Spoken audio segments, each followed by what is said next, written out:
Good evening, Swamp Kids, and welcome to another episode of ChronoCorps, powered by the Fate Core system. I'm sorry. I'm still laughing about the conversation we were having before stream. So I says rectum. I hardly know him. Wrecked him. Damn near killed him. Oh yeah, see that's the joke I know. Right. Thank you, Spicy Pickle, for the follow. Welcome in. Sure. That was my nickname in high school. Spicy Pickle? Oh dear. Don't ask why. Okay, I won't. I don't want to know. It had something to do with cucumbers and cayenne pepper. That's all I'll tell you. Oh, okay. That doesn't go there. And I'm joined by God damn it, I can't even do my introduction. I'm joined by Forgotten. Oh yeah, that's me. Hold up. Wait. Shit. Share. Yeah, that's right. If you're not following or sub to Gil, the then place is a little bit Oh, thank you for the resub. If I What knew are you you even were doing? planning on staying for a 15 while, months, I'd what? have dirtied the place up a Hey. little bit. It's been Okay. it's a while. just quick little floss, Oh. follow Gil. Hey. That's it. TVHEADD. Hold for applause. Everybody raids Gil Swamp Guy right now for algorithm purposes. Do it. Have we figured out if that actually works? Hell if I know. I'm doing it though. No, absolutely. I mean, I'm not gonna tell you not to. Gosh, I don't want to say that. I gotta get that. Don't make it work for me. Also joined by Dawnmakuu. Oh, hello. Hi. Hey there, how's it going? And last I didn't but even say like what characters were playing shit. and last but certainly not least, making their table debut, it's Tarrok Ember. Hello, everybody. Again, I apologize for what you're about to do tonight. Don't apologize. No, you don't. I do an entire character with a French accent, so don't worry about it. It's not this character, but I have one, so it's fine. I will be taking that accent at some point, don't worry. The French accent is one of my favorite accents because it is the best one to say hallelujah. Oh, true. So true. Turn that one word into like 5 words.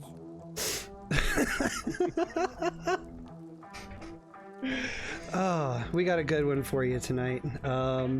We're going to be going a little left of center of what we normally do here at ChronoCorps. And destroying the lineage of the Furbies. No, we don't know We're that. correcting the timeline. we don't know that. To be fair, we don't know that. It's gonna be a doozy. I'm really excited to see what you guys do with your mission, and you know what? Why don't we just get into it? Let's stop the suspense. Let's throw you guys into the fray. Something tells me that we're all gonna have to re-roll characters. What? No. There it is. There's the laugh. I told you. No, you can't prove that. You can't prove that means anything. I told you. He's not even denying it. I'm not even Hey, gonna has die. a question for you. Did you see the screenshot I sent? Yes, I did. Okay. I did see the screenshot. That's marvelous. All right, let's get go to that the thing I screen. sent you. All right. That's copyright. What's Copyright. What's copyright? Face Oh, is you're right. copyright. Oh God damn it. Oh, look at that. Fucking got Oh him. jeez. Oh God. Okay. Actually, funny little lore drop for Chipp. Before he got here, Chipp did like the what are those people called? The celebrities do, and got insurance on his face. I think it was also bundled into some timeshare in Florida. So I don't know. I'll have to look back in on that. Wow. Well, our session starts, as they all do, on the ChronoCorps starbase. Oh, I thought you were gonna say in Florida. Spoilers, Yes. the starbase is actually located in the Everglades. Fun fact, the Everglades are now in space, though. Don't ask about how the logistics on that work. It's a long story. I just plucked the Everglades off of Earth and threw it into space. The only good, the safest part of Florida there is, because it's in space. Wow. We open up in an area of the starbase that we haven't really explored yet.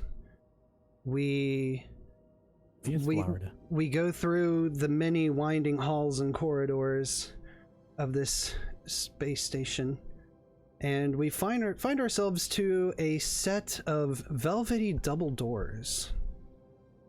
And as we push our way through the double doors, we find ourselves in what looks to be a comedy club.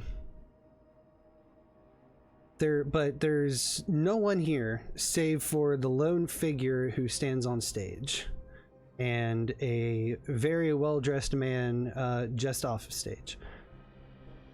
Tarrok, would you like to describe your character? Price is wearing, or Rutherford Price the Fourth, is wearing a very elegant suede suit, very almost like royal purple with gold trim. Constantly has a very like comedically large top hat on as long as he's in the club, just because he believes that's part of his shtick. He believes that's why his fans love him. He is very blonde, like almost like a very platinum blonde, swoopier hair just to above, like almost like a bob length, young in appearance, and but still has laugh lines that he has gained just for laughing at his own jokes. He's very much so adorned with very intricate jewelry, and he's very gaudy and ridiculous looking at all times. For some reason, I'm getting vibes of like a very young Mayor Humdinger from Paw Patrol. Yes, yeah, absolutely. Thank God somebody got that fucking reference. I know I'm the dad in the group, but like. Anybody else go a little underdressed? I don't know. Like 100% like skinny version of Mayor Humdinger. Like I love I don't that. watch propaganda. like very much so, just like younger teenage version of him, and that is 100%. I love that. Sir Rutherford Price the Fourth. So, Rutherford, you're used to this atmosphere. You're used to coming to Laughs, which is the comedy club, and for the most part, it seems like it's always empty. Whether or not it has anything to do with you, you're not entirely sure, nor do you really care. This is kind of like your safe haven. So as you're on stage, doing your bit for pretty much nobody, the spotlight above you goes out, and the camera shoots up, and we see up in the rafters Lloyd, who is tinkering with some of the wiring. Hello. I believe you're doing something wrong. I'm in the middle of something. Oh my God. I have no He just regrets sort of about like this. deadpan. I'm so happy about this. No, you weren't. No, I was in the middle of my set. I was about to do my best joke of the night. Oh, you were, huh? Absolutely, the crowd killer, as some would call it. He just sort of like long pause, looks at empty room, looks at you, long pause. Smacks the light. good. It turns back on. Yeah, go nuts. What happens when you witness a shipwreck? You let it sink in.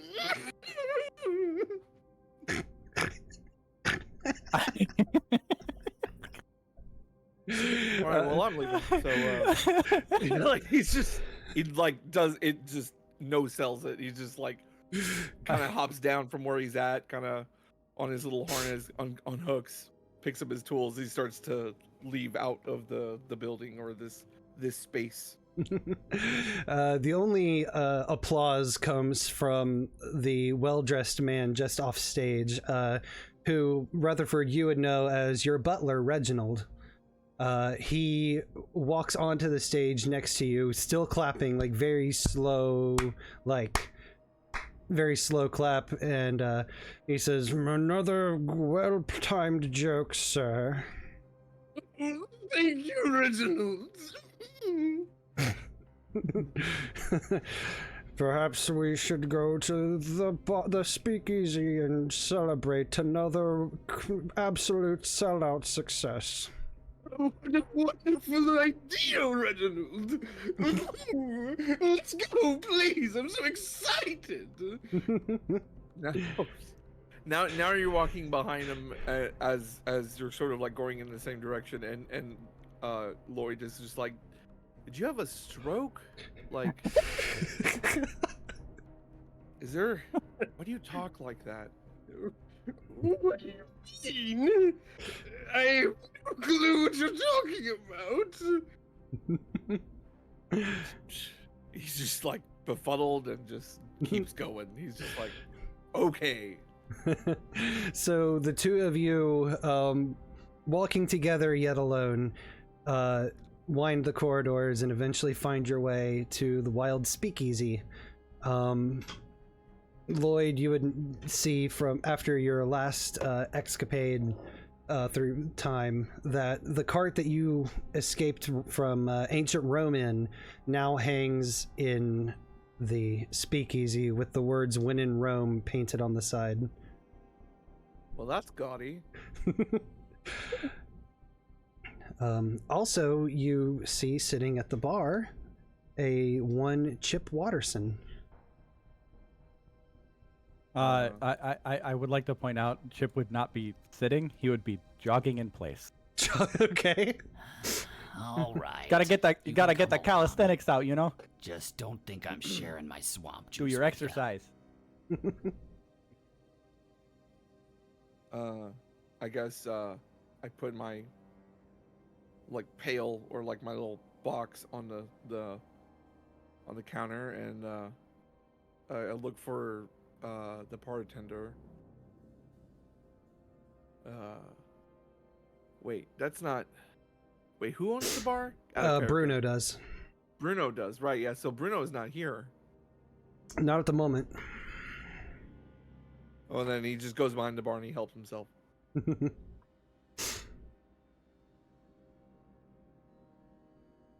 Shoot, you know, it would have been nice to know that I could just go back there. I've been jogging here for like 40 minutes. I guess he just picks a beer, cracks it open, and gives you one.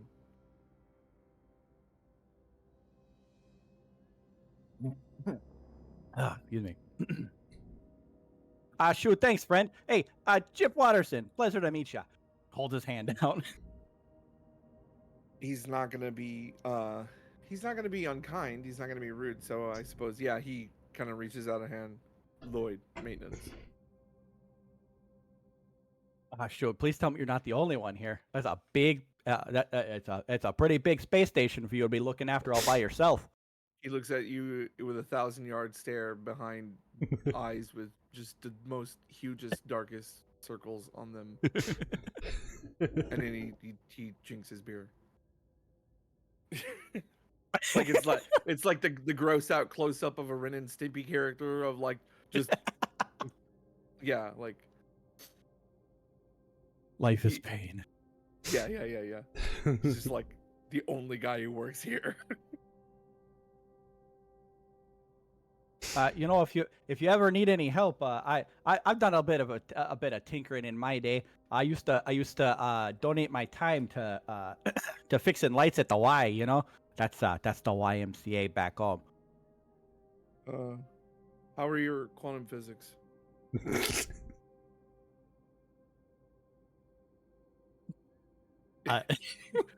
Just He's dead, just like, deadpan who, stare, what just now? like big smile, just deadpan stare, like no words, I'll let just you know. just a big smiling stare. He's just like, I'll let you know. And then he just like grumbles something about like being the only one who works here at this like space station.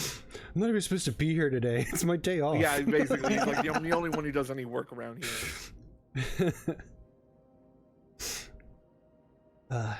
So after you guys start your drinks, it's not long before Martie busts through the old style double swinging doors. All right. Can I imagine that Martie is coming in with Bill? Yeah, in yeah, this absolutely. Situation? Okay, all right. Bill 'cause Bogman? Yeah, with Bill Bogman. Like it's finally like maybe they closed the dispensary for the day. Like Martie busts in, is like, no, I'm telling you, it is impossible for you to think of time as a line, because if you look at a clock, it's a circle. You can't tell me that it's not coincidental. As they are wildly waving around a lollipop that is definitely not just a regular lollipop. And that would be just like probably recognizing Lloyd. Just be like, fuck you, yo, hey, question for you. Yo, I don't need any like help or anything around area. He's like, if I had a nickel for every time someone asked me if they wanted to help around here, I'd have 2 nickels, which isn't a lot, but you know the rest. It's weird. It's been twice. Hey, you got the little bit of that, like, no, it's not Finkelberg. What's the name of that show? It's like the Phineas and the Ferb show. I don't know. Everyone liked the guy on, like, Doofenshmirtz the is what you're thinking of. Doofenshmirtz. Everyone loved Doofenshmirtz. Dan Povenmire. I don't know if you know who he is. He was on TikTok. He's It was brilliant. So funny back in the day. Well, yeah, but Martie's also from the modern age. Oh yeah. So I'm actually talking as Martie. Yeah, so What? I was, What? yeah, for a second I was like, I wanted to make sure whether or not that was in character. I was like, No, wait, it's what? 100% in character. And Marty was just like, yeah, no, there's this like guy that was like doing smarts, and like he said that like once, and he was like, damn, Povenmire. He was really funny on TikTok. You don't know what TikTok is. I don't know why I'm saying it. I was about to say Chip would chime in at that point. What the heck's a Tic Tac? Are you talking about Tic Tacs? Clock thing? I like your funny words, Magic Man. No one's gonna get the fucking reference. Anyways, hi, nice to meet you. I'm Martie. I work at dispensary. I'm like new-ish. I don't know. I've been on a mission now. I don't know. Does that count? Am I a veteran yet? Winks at like Lloyd as if like I'm being funny. I'm really proud of that one. I don't know how many variations to say an old man grumbles and no sells the thing you're saying. But I'm gonna keep trying. Yeah. I've got no clue. I'm in the same boat as you. Hi, how you doing? Chip Watterson. Nice to meet you. Nice to meet you, Chipp Watterson. You have a funny way of talking, and I like that about you. What's going on? What are we doing? We hanging out here? Everyone getting a drink? Hey, doesn't this place have like anything you could ask for? Can we get a beatbox? A what? It's like an alcoholic beverage. It's slightly stronger than like a one of those Mike's hard lemonades, but it's like not quite as strong as like straight liquor. You know, it's like a bitch, not a basic bitch, but a party bitch beer. I'm gonna be honest with you. I've got no clue what you're talking about. That's okay. Rutherford just like sits there and just kind of like creeps up. What? What is a party bitch, and where can I get one? Oh well, that's You're even better, sir. I like you. Who are you? My name's Marty. Nice to meet you. My name is Sir Rutherford Price the Fourth, and this is my butler, Reginald. Hello. oh shoot, and here people are saying I'm the one with the weird accent. Oh my God, Lloyd! I'm just from a small town in Minnesota. You should have introduced me sooner. Oh, I'm so sorry. That's just You're not sorry. so rude of me. You're not sorry, and that's okay. That's why we love you. I go into the ship's item recall thing on his, like, you see him kind of on his device, kind of does a thing, and out of the box that's on the side of, because I'm just sort of adding lore to Bruno's bar. Sorry, Bruno, but me and I had brought up this idea to Gil a while back. So like he goes through some menus and he recalls a Four Loco from the early 2000s before they changed the formula. Oh, the ones that could kill. He orders a Jolt Cola for himself, a bowl of cocktail weenies for Chicago guy, and a gin and tonic for what's his face. He just kind of does that, and then on a little conveyor belt, like the items he asked for come and show up. Sure. If you can just materialize things out of nowhere, can I make a request? Sure. Requisitions are made through me. Yeah, sure. I'm your quartermaster. Sure. Good to know. There's a fun little drink that I used to have, on the weekends out with the boys. Saturdays are for boys. It's a can you get me a Moscow Mule? In that little copper mug. Sure. Yeah. It's more like and he does some things, and he kind of, and then already the components for a Moscow Mule comes out, and he just kind of makes them real quick. Man, this place is crazy. Yeah, no, they got all that shit. Kind of makes sense though. I'm pretty sure this is like somewhere in the future, as far as like the circle of time. It's kind of like similar to the circle of life. Oh my God, that Bill, it also has to be a circle because it's a circle of life. That's from that what was that new movie, The Lion King. The new movie. He's a lion and he's a king. Oh yeah, well, duh. I mean, lions are kings of the jungle. Oh shoot. Where are my manners? Hey, Chipp Watterson, nice to meet you. Pleasure to meet you as well, Sir Rutherford Price the Fourth, Master of Disguise.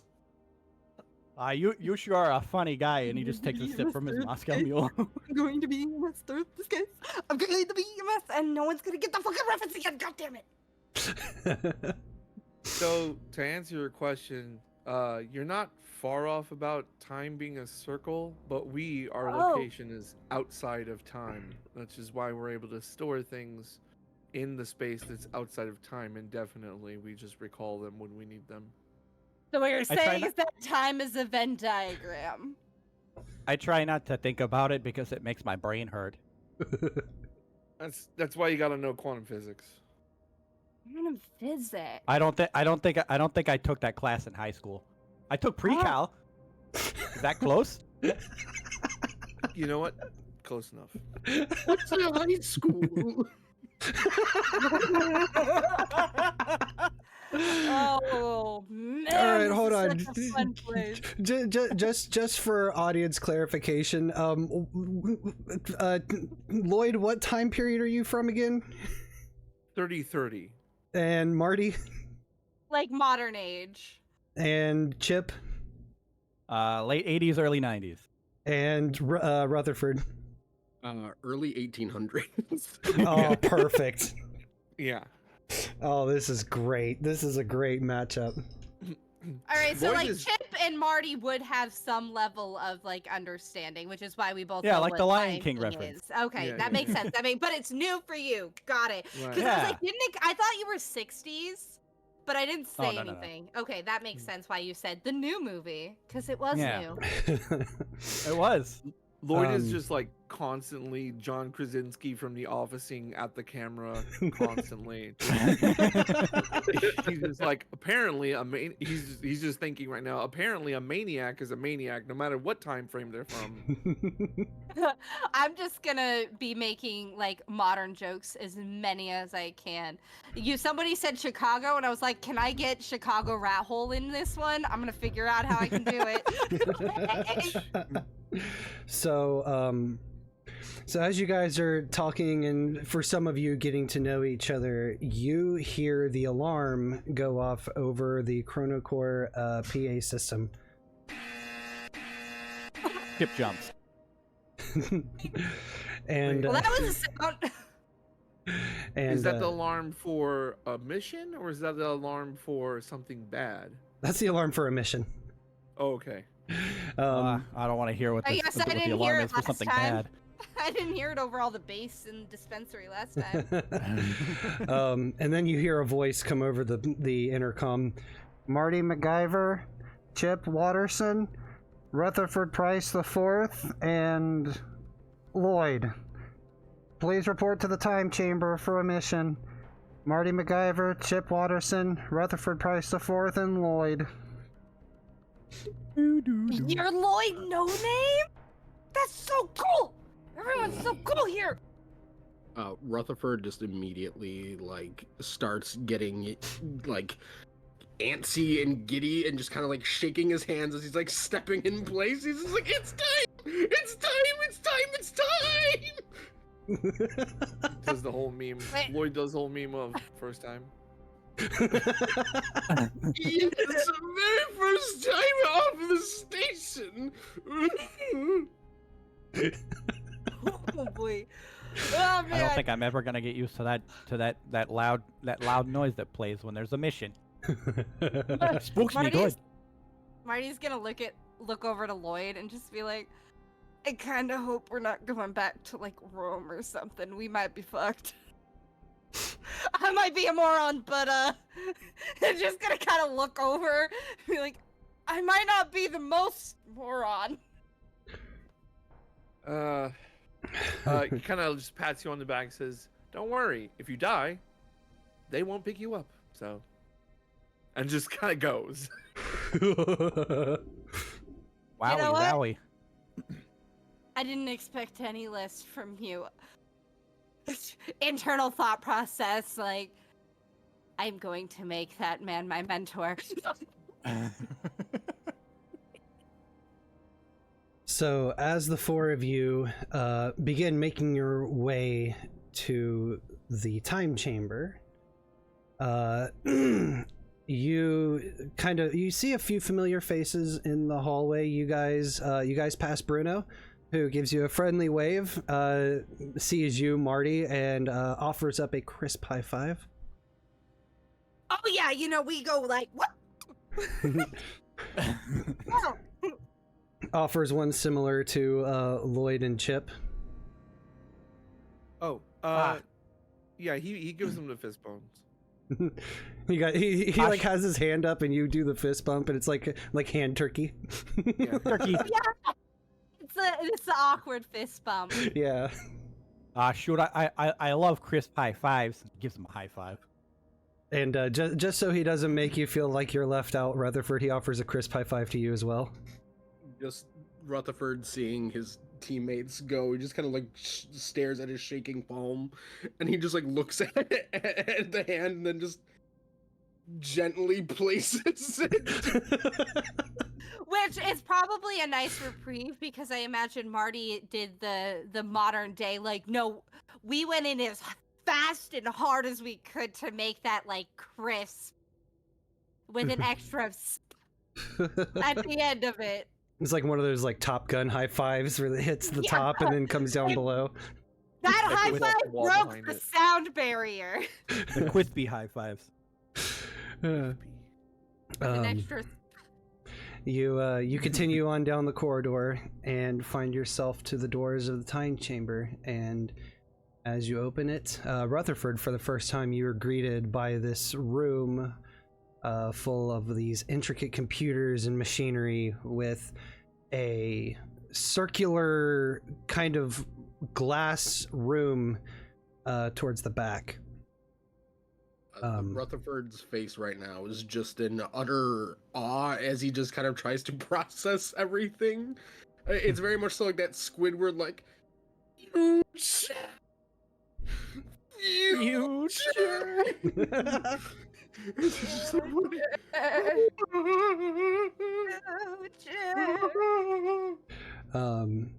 And the four of you are approached by your favorite time chamber operator, Kimberly Robles. Friend, but like best friend in like the passive only one-sided tense, because I understand you don't feel the same way and it's fine. Sure, totally. Bestie, I get. Listen, we got a mission. Let's focus up here, okay? Focus it up. Okay, good. All right. Now, are any of you familiar with Furbies? Oh my God. Yes, the best thing ever. Yeah, the Oh, no, popular don't- toy from the 1990s. Yeah. No, I remember my parents got me a Furby when I was a kid, and it used to like wake up in the middle of the night, and I was like terrified of it. But then when I became an adult, I realized the like irony and the passive hilarity of, regardless, yeah, I'm Okay. gonna bring back a Furby. Okay, and you know when the company tried and failed to bring it back in the early 2020s? Yes! Oh my god! The best era of Furbies, if you ask me. Well, I mean, it was cool that they got Lance Bass in on it, but like... Lance Bass is the best! Yeah, no, Lance Bass is great, but we're so like I said, that happened and then failed almost immediately. But this is where the continuum kind of took a left turn. It's because somebody in the year 2093 tried to recreate Furbies but be legally distinct enough so that they couldn't get sued or copyright struck on a streaming service. So they created what's called the Burfie. I want one of That was my those. nickname in high school. Did I do it right? Did I get the joke, the reference correct? Whatever you were it close. is, you 100% got the joke. Okay, tell me what a Burfie is. I love this. I want to know. All right, now you imagine a Furby, but like if it was on like the color spectrum, like whatever the complete opposite color of the Furby would be as like a concept. Marty has like the face of a person who wants this more than anyone. Okay, well, so somebody that's not where the continuum gets weird. They like 2093, the Burfies come out and they're a smash hit. Where things don't line up in the time frame is that the company themselves made a secret pact with the US government to actually create these spy drones and put them into the Burfies, so the Burfies are actually surveillance. Burfies. Can one of them have a little hat with like a fan that pops out of the head? You know what? I'm not asking you. You're not a developer. I'm just thinking about the idea of a helicopter Burfie. Yeah. Can I just point out that during this entire conversation, Chipp has just like the most like disturbed, disgusted look on his face.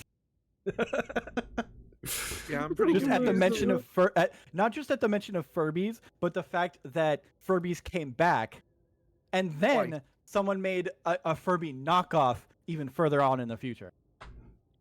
Chipp is just absolutely disturbed. No, Marty is happy because the player has gotten their way. I was right on Furby and also right on that we are going to the fucking future according to Marty. And I'm very happy about it. I couldn't be happier. So so they did that, and then the Burfies got their own sentience, and then in this distorted timeline, the Burfies end up killing the human race. Very. Yeah, it's not so fun in games anymore. Yes. I knew they were. I knew those darn things were evil. Pardon my Killer French. Burfies. I love it. Yes. So snaps. So your mission, as I send you Boy, back to Los Angeles in the year 2093 CE. Oh, Los Angeles. I know where that is. So you need to actually go into the Burfy factory, find the server room, and destroy it, because that's where the central AI lives that will soon gain sentience. The heck is an AI? We are reaching the singularity. Oh my god, yes! No, let's go! Let's do it! I want to see what's going on! I want to see what's happening! Yes! Rutherford very much so just has his hand raised as he's just like looking around at everyone. Just waiting to be called. Yes, the Harold Humdinger looking fucker. Now, what exactly is a Furby? Well, the Furby is like a little bird with like really scary looking eyes, and it was like a little toy that you could talk to and feed and stuff. But the Burfy, the thing that you're going to go and exterminate, basically, is it's like the polar opposite of like what you would think of as a bird. It's like, it's really scaly, and it has like 7 arms, with one of them sticking out of the stomach. It's kind of grotesque looking, but like I guess kids in 2093 really dug it. I don't know. Can Chipp like put a hand on Rutherford's shoulder? So you see, you know about like Satan and hell in your time, right? Yes, of course. You know, just the Crusades happened, of course. Oh my god, you're not one of those. Oh shoot. People. Okay. All right. So think about it like this. Okay. Now you know what a bird looks like, right? Yes, I do. Okay. Perfect. Now think about a bird, but with like big old spooky eyes, right? And then they. It's an think adorable about little that. griffin. No. Yes. Oh shoot. Think about it like that. But it was spawned from Satan himself. Oh no. We need to stop that by blowing it up. I don't know. I feel like Explosion, a cute big little boom, you know? Sentient Burfy, that would be adorable. I'd have one in my house. Keep one. It's fine. You would have the U.S. government spying on you? The U.S. government doesn't exist outside of space, moron! I'm sorry, You're bringing it outside of space. How dare you? Dude, what sanctions does the U.S. Lloyd? Does the U.S. government have sanctions outside of space-time? That hasn't stopped them before. Shut up. I remember when Desert Storm started a week before I left. Okay. No, technically, but bringing in another general intelligence onto the ship is like bringing in a creature from another biome into it's like an invasive species. You can't do that. It's not good for the ship. Also, maybe secondary follow-up question: the Americas made it.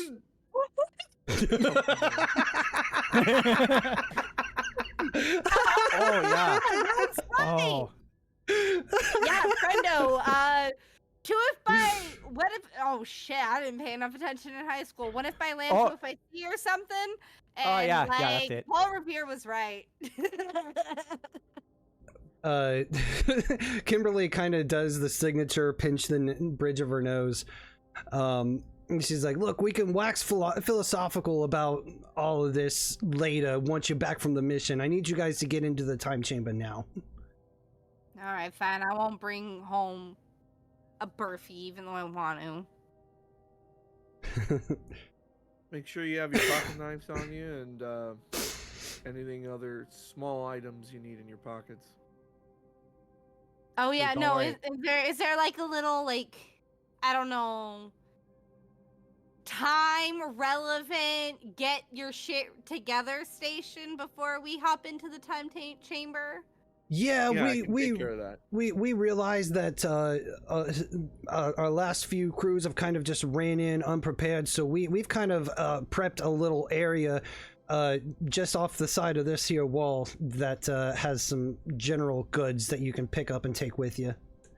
Okay, Yeah. so since now it is possible, and I know that it is within the realm of understanding, I'm gonna follow Lloyd's directions and just be like, all right, I already said that I have Velcro pockets in the year 2093. Who knows? Velcro might be, it's gonna be fucking vintage.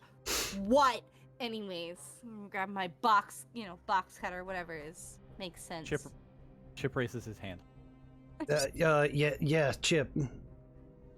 So this that thing you were just talking about, are we able to, like, and this is Chip trying to wrap his mind around how anything works around here. Mhm. Is there like some kind of handheld explosive device that I can take? Explosives get a little wonky when going through the time continuum. So I wouldn't advise taking any with you, but I'm not saying you can't use them if you find them. Wink, wink. Okay, good. Follow-up question. You winking is kind of weird, by the way. But you follow-up question. What about Coke and Mentos? You can find those in the appropriate place when we get there. You don't want to take too much in your with you. The more mass you take with you, it gets a little funky. That we're going faster than the speed of light. You don't want to get quantumly entangled with the wrong atoms. Like, I take my tools with me in my bones because I can do that because of technology. But like, if Marty has a pocket, but if Marty has a pocket knife, it's gonna be fine. Oh, Yeah, okay. it was like the lowest level of whatever I can fit in my pockets, but not really anything too much. One more follow-up question. Yeah. And Chip like at this point reaches down to his trusty fanny pack, unzips it, and pulls out the dagger from his last mission. Does this count? Can I bring this? I guess I don't care. Yeah, it's just a dagger. Okay, and he puts it back and zips it back up. All right, I'm ready. Look at it. What age is it from? Or like what? It's 18th century. 18th century. So Rutherford would know what that is. 18th century, 1700s. So. Yeah. Yeah. All right. Yeah. So he goes, I can handle the requisitions here. And he kind of like he's speed, like he can see that he's like doing the ascension on his device. He's essentially doing the equivalent of speed filling out forms. Okay.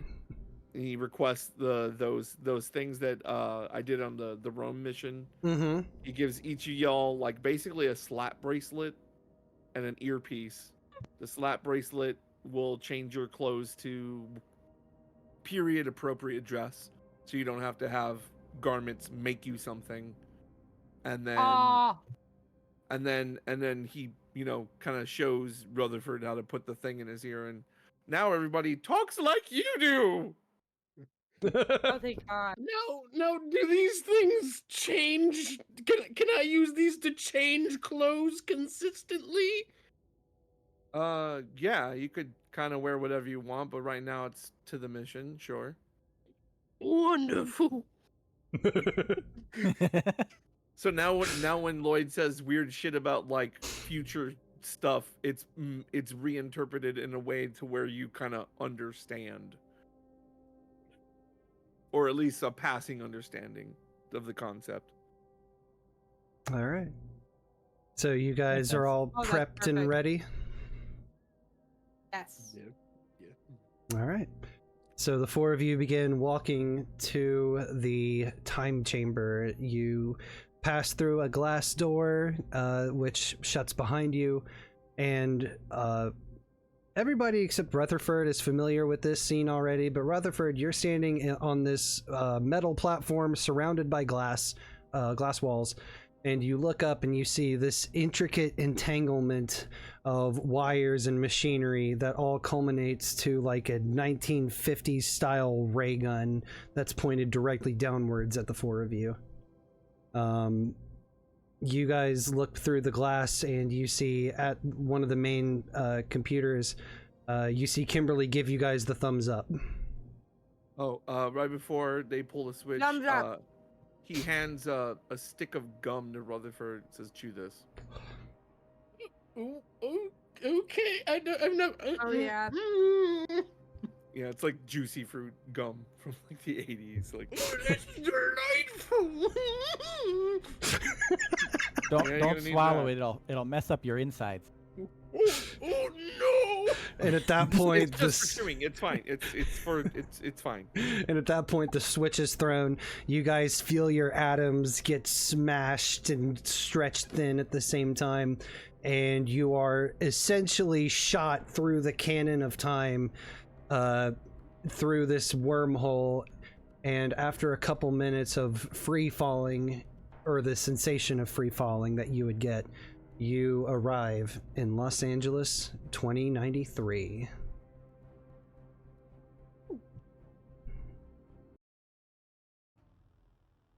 Takes gum that he's chewing, sticks it on the wall. All right. Rutherford, I need you to roll physique, since this is your first time traveling through time. Let me go over to the die roller real quick. This.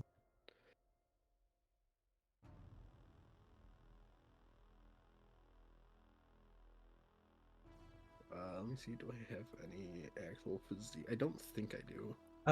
Yeah, so if you just click on your, are you familiar with Foundry? Not entirely. So if you click on your character sheet, you can actually go to the skill and you can click on the word and it'll roll it for you. Okay. Yeah. Oh, There we there you go. go. It's not showing up in chat. Let me make sure my properties are Oh, correct. I see it in chat. I see it. I see 3 Oh, rolls. yes. All the same rolls. Damn. It wasn't showing up in on screen. It's Okay, the yeah, last so- roll, but we don't have to think about the last roll. The first 2 rolls are the same, so it's fine. Okay.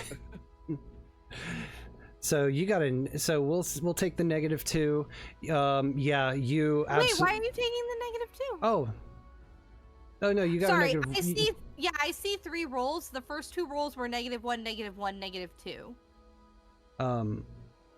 Okay, well then we'll go with the -1. But you still you fail, so you basically hurl your guts up the second that you land. Okay. Better than a terrible, though. Or It is. That's It's the only just- reason I want to argue it. We're just saying that. Oh, gum didn't help. No, it's minimal, but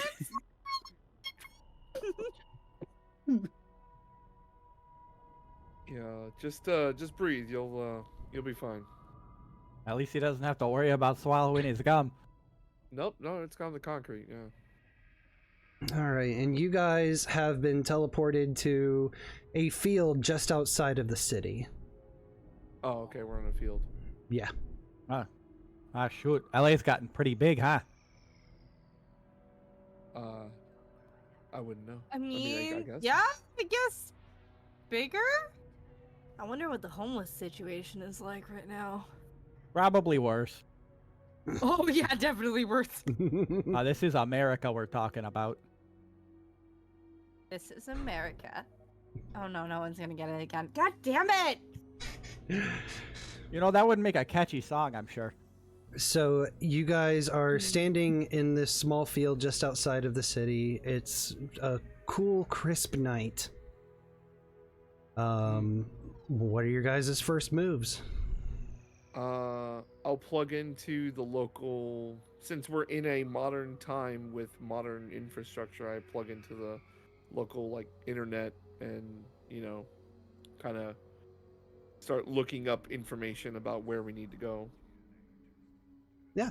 So so you go through and you start scanning all the possible results for the Burfy factory, and you find that it is actually located about 10 miles north. Just inside, it's inside the city. But from what you can tell from your internet search, it has a designated zone where it's not like sitting in the actual metropolitan area, but it is this wider, almost like an industrial plant that is strictly dedicated to making Burfies. Okay, that does. I don't know how people didn't see that absolutely screams government funding. Like, It's 2093. If it didn't scream government funding in 2020, it's not gonna scream government funding now. It's cute that you thought it got better, though. So things were screaming government funded back in 90s. Exactly. Thanks, Reagan. What? Nope, I said nothing. How? Oh, okay. I thought you were comparing me to Ray. That don't you dare compare me to that devil spawn. Anyway, Oh dear, I got a nerve. Chip's not a fan. It's just like, stop talking. tell you Anywho, what, Marty, if you want to help us out, What's up? we'll need a ride. Can you acquire that for us? A ride? Can I acquire a ride? I'm a heart. Well, I mean, Do we need like a horse or something? Is that? No. You know what? I Well, appreciate your attempt. That was Some- cute. something mean, better than really? horses, I can assure you that. Maybe not horses, but Maybe like an old Camry or something. I don't know. What is humor like What? in the 2093, the 2090s? Because they could find this guy hilarious, and we could totally like make some quick like TikTok live bank or something. Still I don't don't know what know. a Tic Tac is. You don't need to. You know what? TikTok might not even be alive anymore. It could have been like fine. Just Marty, a car. We need I a car. don't have the ability to get a car. As you guys are standing in this field, you look to your east, and you actually see it kind of like one of those park and ride kind of areas.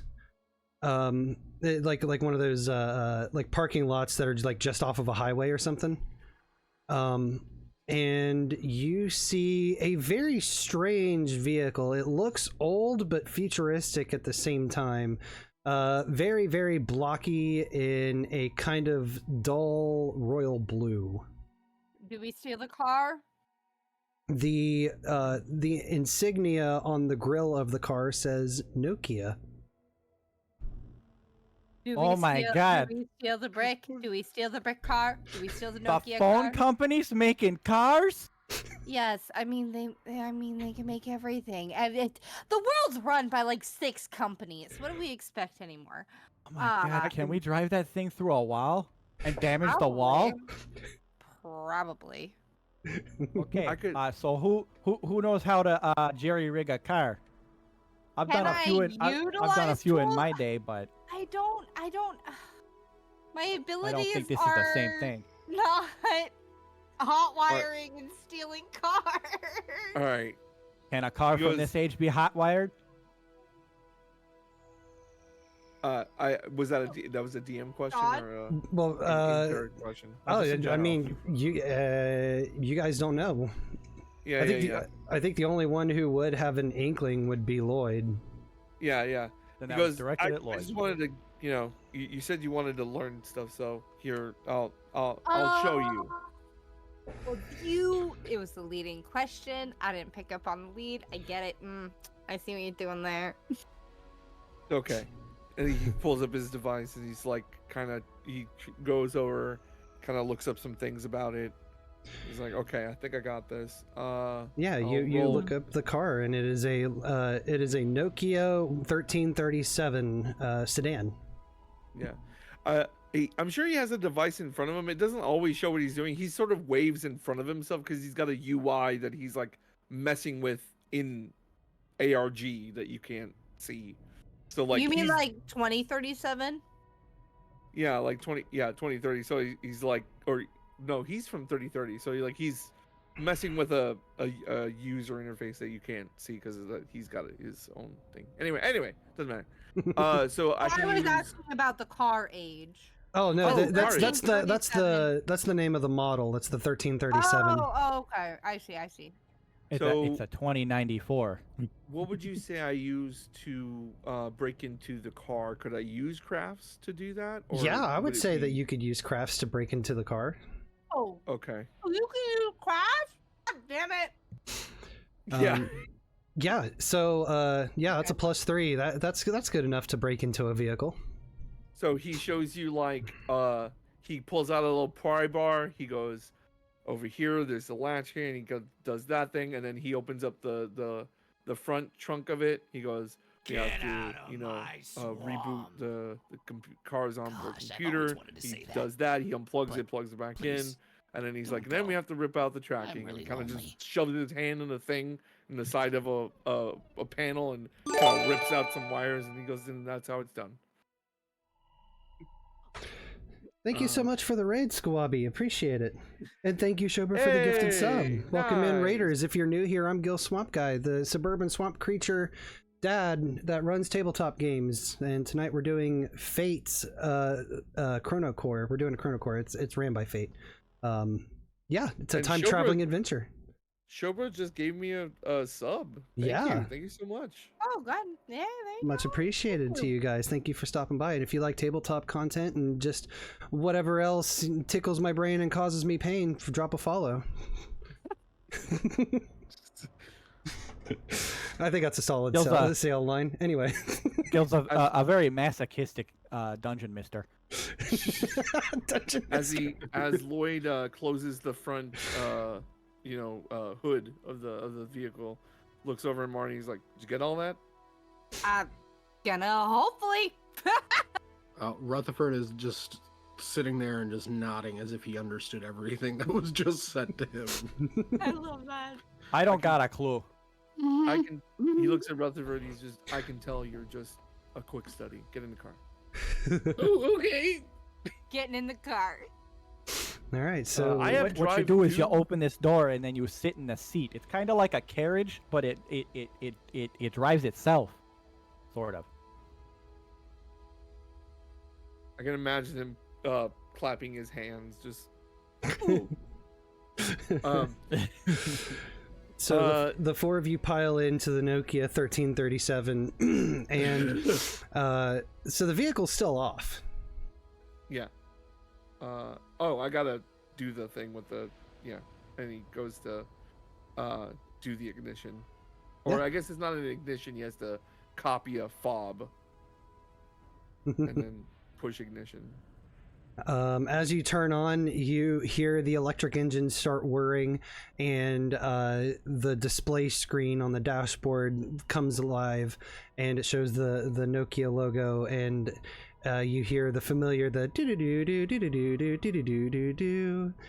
Holy shit. As the navigation system comes on, and it says, "Where would you like to go?" I program in the place that we're going to. Well, I guess a place near the place, not the place, but near enough, I guess, to where we can get. Yeah, absolutely. As you punch in an address that's within the general vicinity of the Burfy factory, it then asks you, Would you like the direct route or the scenic route? Oh, I guess. And he says that before I could say it. He's like, I guess, and he goes scenic, and then the car goes scenic route. Scenic route activated, and then it backs itself out without you touching any of the controls and gets on the highway and starts driving. Lloyd looks a little disappointed, but I was gonna say Marty kind of like looks back at like does the like I'm trying to figure out how to verbally explain the face, but it's like when you pull the corners of your mouth into a frown of like, what the fuck? Like, why did you say that? well, no, he's a little perturbed about that, but mostly he just is like he doesn't get to drive it, so he's just like, oh. Well, Marty's more just like, we didn't get to just go straight. Okay, fine, whatever. So the car takes off. It starts going down the highway, and after about half an hour, you guys still haven't reached your destination yet. You guys are actually in the middle of the metropolitan area. And you see all these massive skyscrapers, and you see people walking around.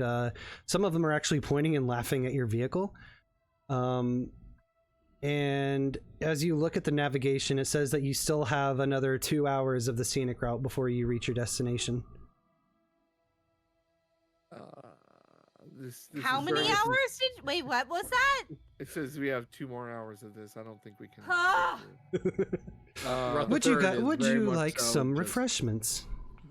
Face up against the window, just constantly. Oh yeah, staring. I'm sure he's like super into it. The view is amazing. Okay, well, if the car's offering refreshments, who am I to refuse? Hey, you got any bottled water? None of that Dasani crap, though.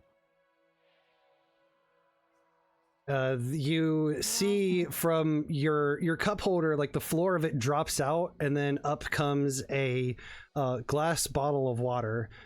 That's the label says not Dasani.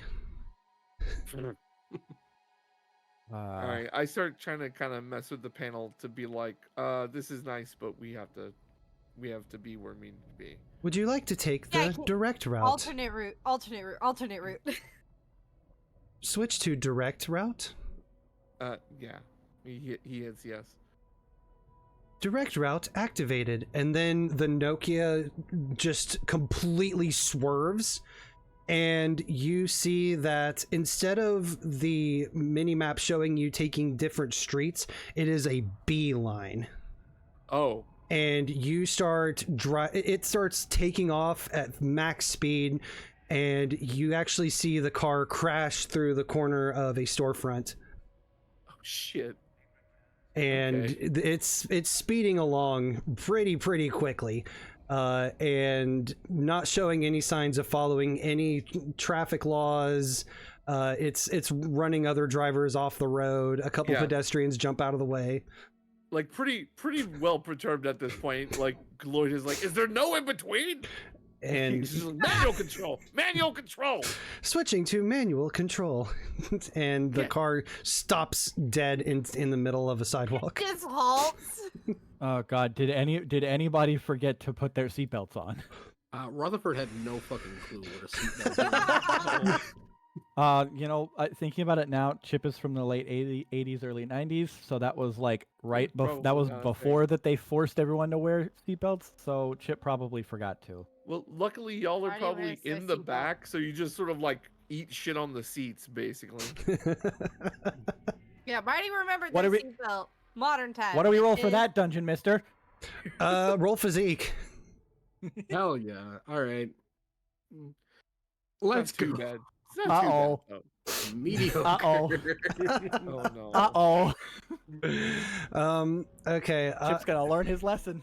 I'm gonna say back we just did a hard short stop, you know what I mean? Like but you guys definitely eat shit into the back of the seats. I'm gonna say that you guys are gonna take a point of physical stress. Yeesh. Luckily those only stick around until the end of the scene, so Oh, okay, okay. Well, okay, yeah. at least it was rich currency and leather. And that is an 80s reference. Lloyd, I mean, genuinely apologize. I'm sorry. Jeez, what the hell? All right, and then he like Okay. starts the car back up and gets it back on the road and tries to fucking drive this box. Yeah, and I learned my lesson. and the Click, click. yeah, Gil Swamp Guy says, "Wear your fucking seatbelts." Seatbelts save lives, so buckle up. click it or ticket. Is that still copyright? Anyway, Was it ever copyright? I don't know. Anyway, so the navigation returns to showing you making turns on certain streets, and after about another half hour of driving, you reached your destination, a candy store that sits about maybe a couple 100 feet away from the barbed wire fence of this compound. It's just like the candy store, and then like literally like go over some check, and it's just like Doomland. This is Doomlandia with fucking barbed wire and just no grass, just dirt. Yeah. Post-apocalyptic late-stage Alright, that- capitalism building.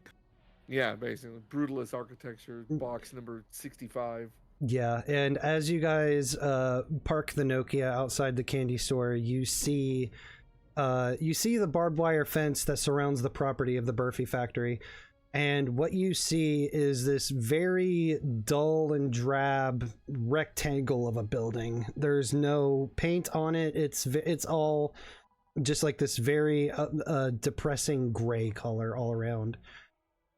Oh, yep, that's a government building, I tell you what. All right. Well, I mean, yeah, it's definitely a building people don't want people in. Oh yeah, it reeks of government and corporate potentialism. You also see from the candy store, you see a small dirt road that would lead to a gate and a security guard station that is affixed into this barbed wire fence. Hey crew, somehow I think that might be the way we're supposed to go. It's a gate. It's a gate in there. Yeah. Right now, I'm pulling up personnel files on like the other. I know kind of Marty's deal, but he's just like looking up the other two. Like, why the fuck are these guys employed here again? Like, what am I dealing with? Kind of thing. Do I find anything? Oh, on the people that you're working with? Yeah. So you know Marty from your mission in Rome. Chipp Watterson, as he said, from the late 80s, early 90s. Hello. Chipp kind of accidentally stumbled into being into ChronoCorps. Oh yeah. And Chipp, your former occupation was a handyman / house husband from 1990s yep. Minnesota. Oh yeah, that's me. 35 years of age, no outstanding accolades, no... Hey. Oh? I mean, I wouldn't say that I have no outstanding accolades. What are some what are some year 1993 for Hoover? what are some achievements or awards that you would have won, Chipp? Well, you know, I was back in like high school and my early college days. I was the captain of the ultimate frisbee team. Would have gone pro too if it weren't for your bum knee, huh? How did you know? I also did some light parkour back in the day. And I could just imagine like it does a kind of that scene transition and like smash cut to like the interview that Chipp was in. It's like no this thing, no that thing, no accolades. And he goes, I wouldn't say just no accolades, and then smash cut to like a living room, like rumpus room with like a frisbee trophy sitting on it, and then wipe back to the. He's like, and I got that when I was in college. Yeah. But Perfect. then I also imagine It was a third place trophy. the AI voice from Futurama of like, average, male, no discernible qualities, accepted. Yeah. And then you pull up the file on Sir Rutherford Price IV, from Victorian London, who was a nobleman and seems to possess skills in disguise. Huh. Rutherford, anything you want to add? Rutherford, very much so similarly, just stumbled upon the ChronoCorps after pulling a stupid prank that he was the only person that thought it was funny, was hiding in a closet and then stepped out and was no longer in Victorian London, and just kind of just Like some former agents may have spawned the portal like right in front of the closet you were hiding in. yeah, 100%. You heard like the footprints idea and you that- jumped out.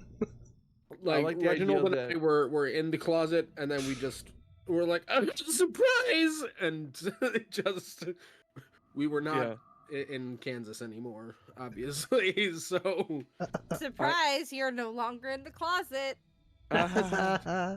Well, I like the idea that you thought it I was like like an that in high school. armoire or a closet, but like it was like a crate, and you just hopped in a crate, and then like that was transported somewhere and then picked up by ChronoCorps. You jump out like ha. peekaboo! Why is everything shiny? Yeah. All right. I've never been here before. So yeah, that's the personnel files you pull up. Okay, not working with a lot here, but a plan is forming. So, and then do I have any? Can I pull up any schematics on the building, or is that not like information I have? You go to start pulling up schematics, but then you start getting blocked. Right. Okay, so I have a suggestion of how to move forward if you want it, but we could also just wing it if that's what you guys want to do. I'm I happy just to want to hear blow your up some suggestion. Furbies. I don't know if we have to blow up all the Burfies. Oh, I think maybe we do. If you, What do you have they, against Furbies? What did They're- they do to you? they're monstrosities. That I don't sounds like like 'em. a personal problem. You I may be mean- right, but I'm going to project that into my mission. I mean they do kind of have a point. It's if that intelligence ends up in any of those toys, even just one of them, it could leak out basically. So what we're dealing with is we have to sort of trap it in the building Total first. destruction and chaos. Got it. Right. We sort of like think of it as dealing with a ghost. We have to trap it inside the building first, and then we have to, surround it in salt and burn the whole place down, basically, kind of thing. Oh, I remember Ghostbusters. I liked Bill Murray in that one. Sure. Any other character would like be like I would be all over that, but like Lloyd has no idea what that is. So I'm thinking there are hard lines that go into the building. We'll have to cut those. There's probably also burst satellite transmission, maybe on the roof. If I had to guess, that's pretty standard for government buildings and structures. So we'd have to take that out as well. Now with no escape, and with the power probably out, it's probably going to switch to like some sort of reserve power. We'll need a distraction to get inside, and then once inside, we can try to figure out some way of getting rid of the thing itself at that point, while at the same time dealing with probably a bunch of guys with guns. So yeah, typical stakes. Yeah, and Here I- we have and no here I guns thought- that we were able to bring because of quantum entanglement. Love it! All right. So first This is thing I why I heard. was asking get for on the handheld roof. explosive devices. No, I feel you. I would have loved to bring some explosives. Well, yeah, get on the roof. I'm down for this plan. Yeah, we gotta get on the roof, right? Yeah, That's the first thing. I'm thinking handyman could fix street level and maybe cut any line. We could find the place where like the lines are coming in to the building. Maybe cut those. Marty, if you can get on the roof and bust up that satellite. If there is any sort of antennas or communications, they've got to have some on the building. They're going to be out there because they have thick concrete walls. It wouldn't go out otherwise. Because I would say, the main difference is like athletics difference Oh yeah. when it comes to, because if Chipp said he has parkour experience, because Marty's what? also Yeah. a parkour stoner, so it really comes to who's stronger. Chipp, do we need to do an arm wrestling competition? Who's got better athletics? That's a good question. I mean, from a meta perspective, I've got +4 in athletics. Oh shit! Oh wow. Okay. Yeah. And then I guess you're on the roof then. Yeah, And then we that's just have really like, what it is. Yeah. and then we find like whatever the junction box or whatever is, and we get Marty with like a fucking fire axe to just hack away with that at it. That's I guess both of us on the roof, trying to. Lloyd Parkour? Rutherford looks at Lloyd. And what's my point in the plan? I think you're gonna be a big distraction. Okay, I can do that. Like how? What would you want me to do? Like, I mean, I feel like a great performer like you in the moment will know what to do. oh. So comedy routine. This is what you're saying. You want? Or You were disguise, supposed to be- you could maybe I think- be a person who's supposed to be in the building and then try and work your way in. I don't know. I think what he's trying to say is wing it. Yeah. Okay. Getting in. No. Okay.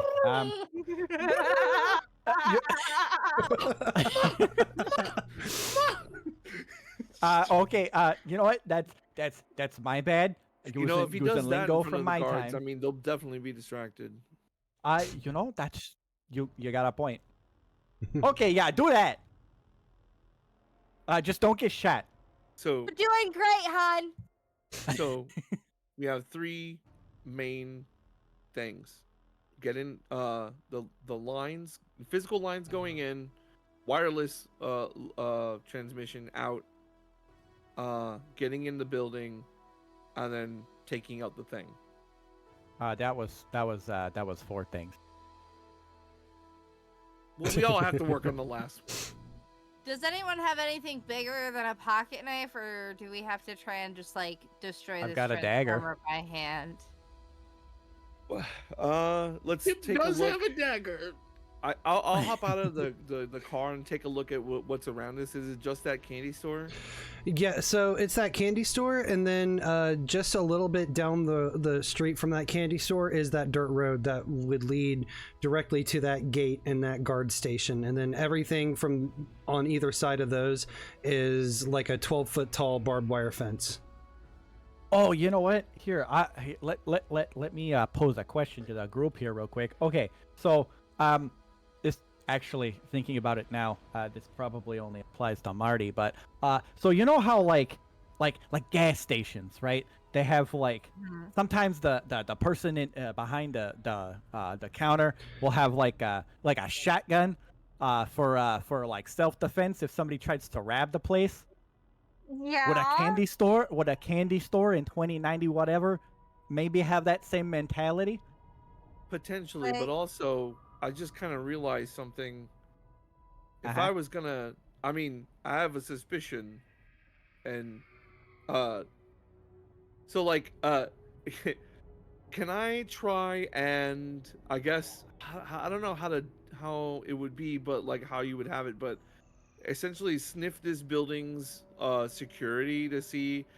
He has a suspicion that this random candy store out in the middle of nowhere near this weird ass government building might be like a front for it. Oh, like Or like a an open mob. Just like, entrance. yeah. So I want to try and see if I just try and approach the security, like what's it like? Is it like dumbass candy store security, or is it like, oh shit, government building security? You approach the candy store, and you try to get like a read on its security. And yeah, it's dumbass candy store security. It's lock and key. Oh, With a burglar alarm set up to trip if somebody smashes the glass. that's surprising. I'll go to like disarm it, I guess. Okay. Give me. I'm about to do it, and then I like turn to Marty and like kind of point at the thing, like.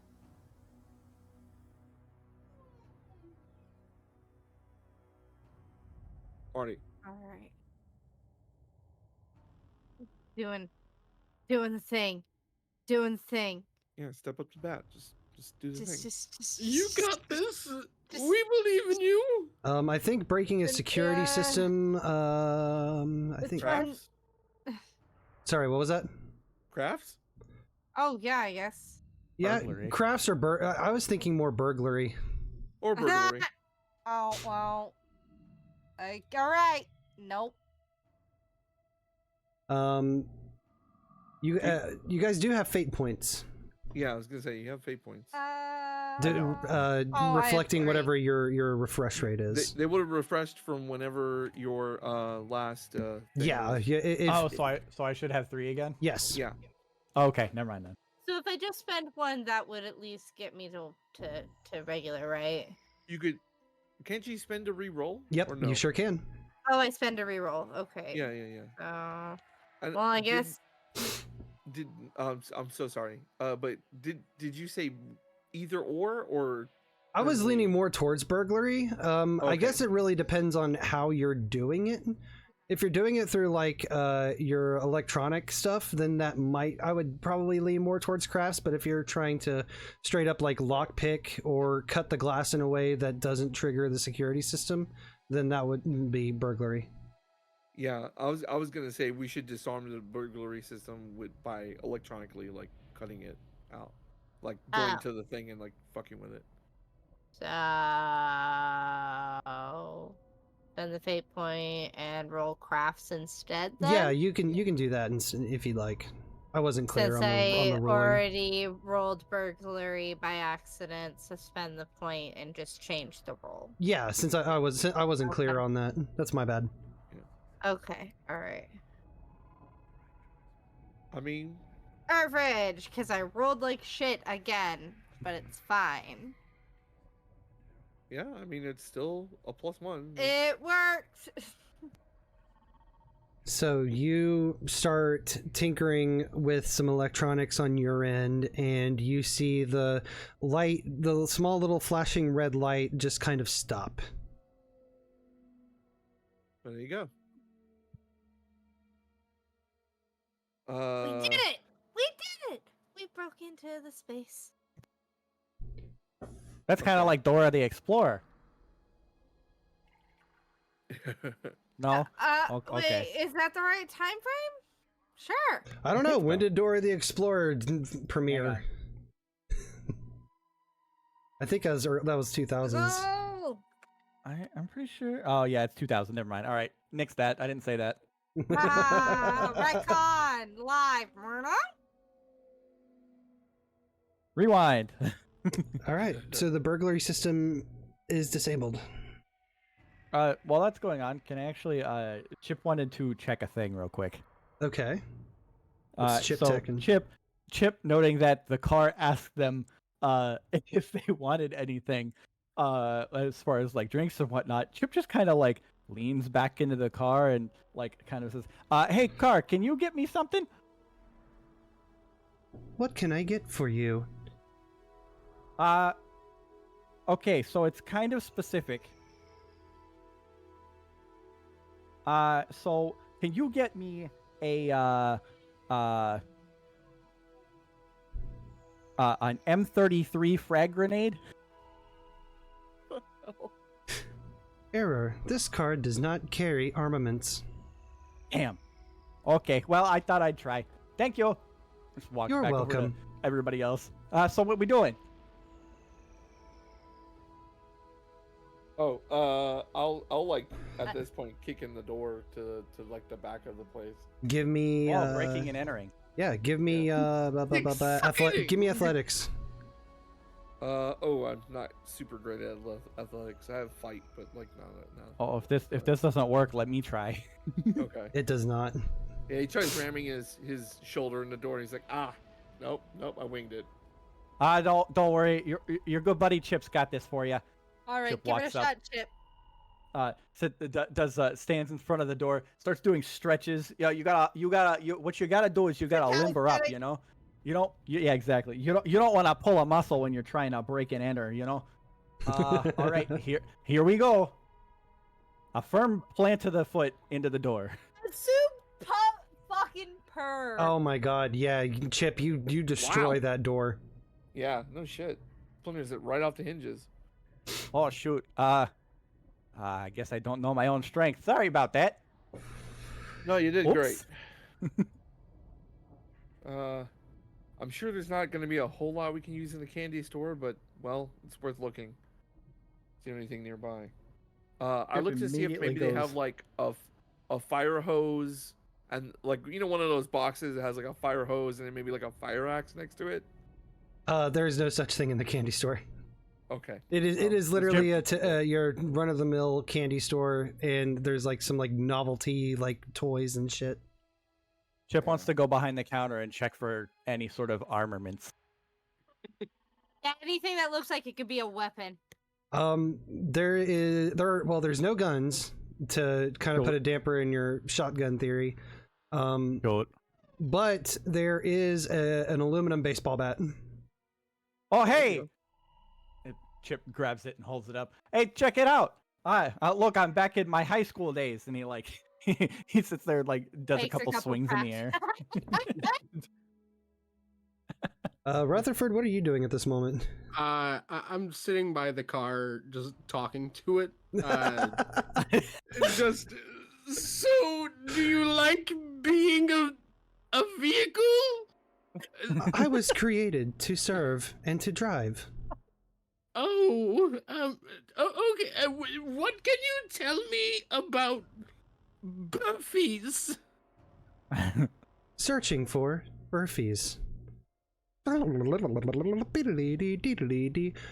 Burfies are a non-copyrighted version of the popular 90s toy Furbies.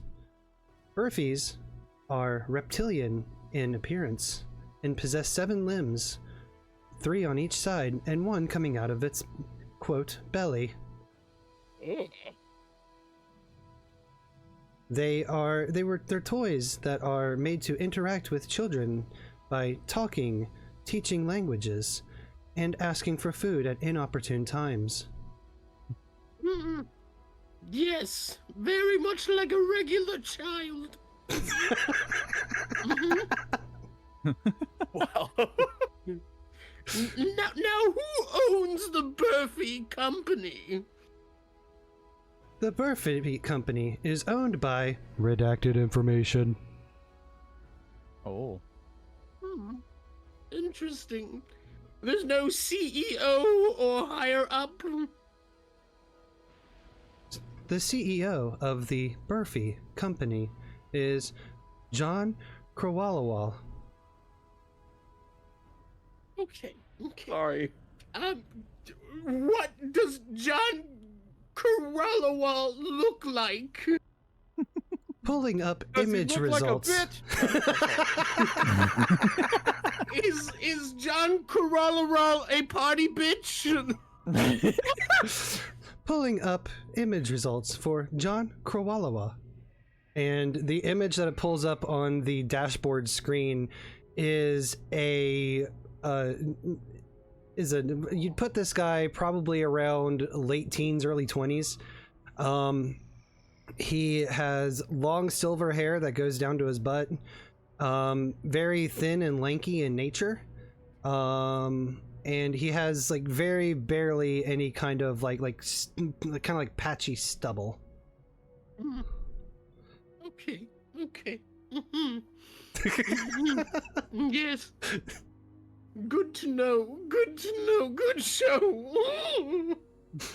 Is there anything else I can assist you with?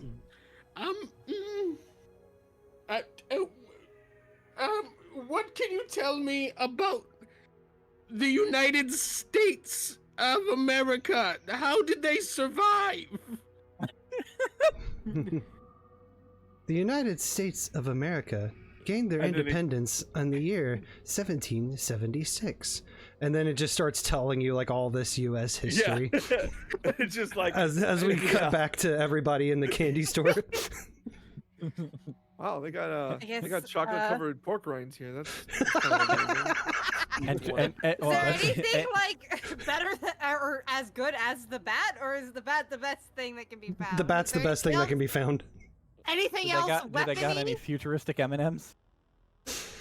Oh yeah, M&Ms and Skittles actually merged. So now now it's like it's got like a fruity core and then like a chocolatey outside with the candy shell. Is it in? Are they in like individual bags, or is it just like in a big jar? Kind of both. You can get the bags that have all the flavors mixed. You can even buy bags that are full of individual flavors, kind of like Jelly Bellies.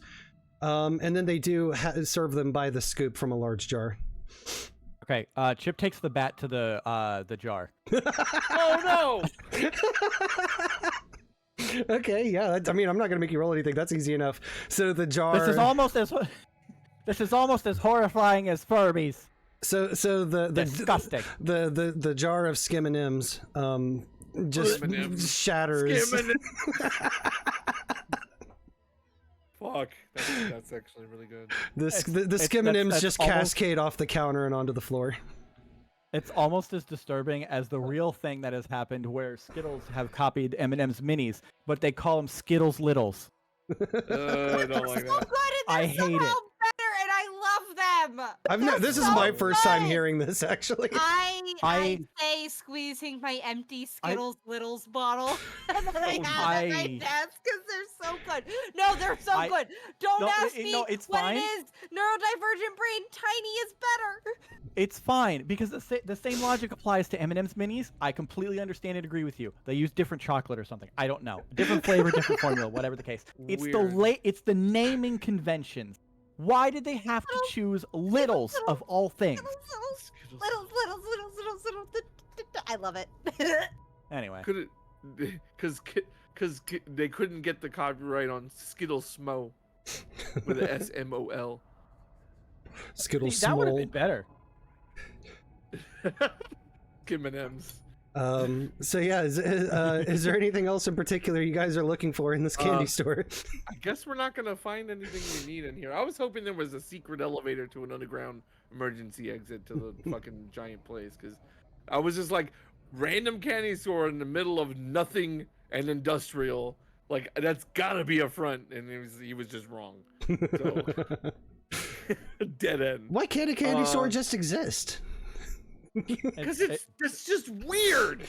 You're just upset from the Pathfinder session about the super comfy hotel I put you guys in. Oh right, yeah. It's just random. Okay. So yeah, Is there at least like a Hershey bar or something? Like just something normal, just normal chocolate. Yeah, actually Hershey is the only normal thing that you find in here. This is just a normal Hershey bar. Thank whatever unholy deity allowed Skim and M's to exist, and he grabs a Hershey bar. Yeah. And eats another one of his chocolate-covered pork rinds. So That's so gross. it's such a the idea and concept is gross to me, but I feel like just like the future kind of food that like Lloyd would be into, like, oh wow, salty and sweet. I will say that there is one notable kind of candy other than the Skim and M's in this store. You see a massive display for something called 48-hour bubblegum. Oh no. it promotes itself to give you energy for 48 hours, but also the flavor lasts for 48 hours. I'll take one for later, I guess. But yeah, Chipp is gonna do the same. Just out of morbid curiosity. Yeah, In fact, same. he grabs 2. I mean, What it's like to chew 48 gum. holy shit! And it's just a guy who just picks up a revolver and domes himself on live TV. He just spontaneously combusts. He's just spontaneously combust. Holy shit! All right. His whole body starts vibrating like a flash. I don't want to leave. Okay, so part of me is like, make Rutherford a giant distraction. The other part of me is like, don't leave Rutherford by themselves. Like, have them help you get in, but like, take him with you. But I'm torn between the two. to be fair, could I come in? Yeah, you can absolutely come in whenever you want. You never believe what I found out. What? There was a civil war at one point in the United States. Yeah, that happened. that we all. A man who was orange as president. Unfortunately, that happened too, yeah. That's news to me. There's so much information in that car. Chipp, do you remember the "you're fired" guy? No. Wait, what? Okay, wait. What was The his name? Apprentice. No, The Apprentice. Donald Trump. No. Trump? Marty, Yeah. You mean the guy? The guy in the hotel from Home Alone 1? yeah, that's He what I was was gonna say. president? That's what he would know. They made him president. Wait. Which side? You don't want to know. Oh no. Okay. You answered my question, and it brings up so many more. And looking around now, it makes a lot of sense. Yeah, no, it does. Yeah. All right. Anywho, so what's the we plan gotta get again? into this I got a place. bat. Oh, I need to find something for white hair, preferably something long. There's Do a we mop have over- something here that like a mop? Yeah. He's like, I well, there's a believe- mop over there. You mean this map? Gil, going and looking at the mop, the length of the threads of it, would that reach down close enough to what Rutherford would believe that John's hair would be similar to? Yeah, I'd say to Rutherford it'd be close enough. Can someone break this for me? Yeah. Chipp holds up the bat with pleasure. Yeah. Can I just take the bat? Oh, actually, wait, hold on. Okay, Chipp goes to swing the bat at the mop and then stops. Oh shoot! I'm so silly. And he like holds the bat, like sets the bat down for a second, picks up the mop and just twists the head off. Yeah. What a miraculous! Rutherford then just takes the like threads and just puts it on his head, and he's like, the distraction's ready. I'm the owner of Burfies.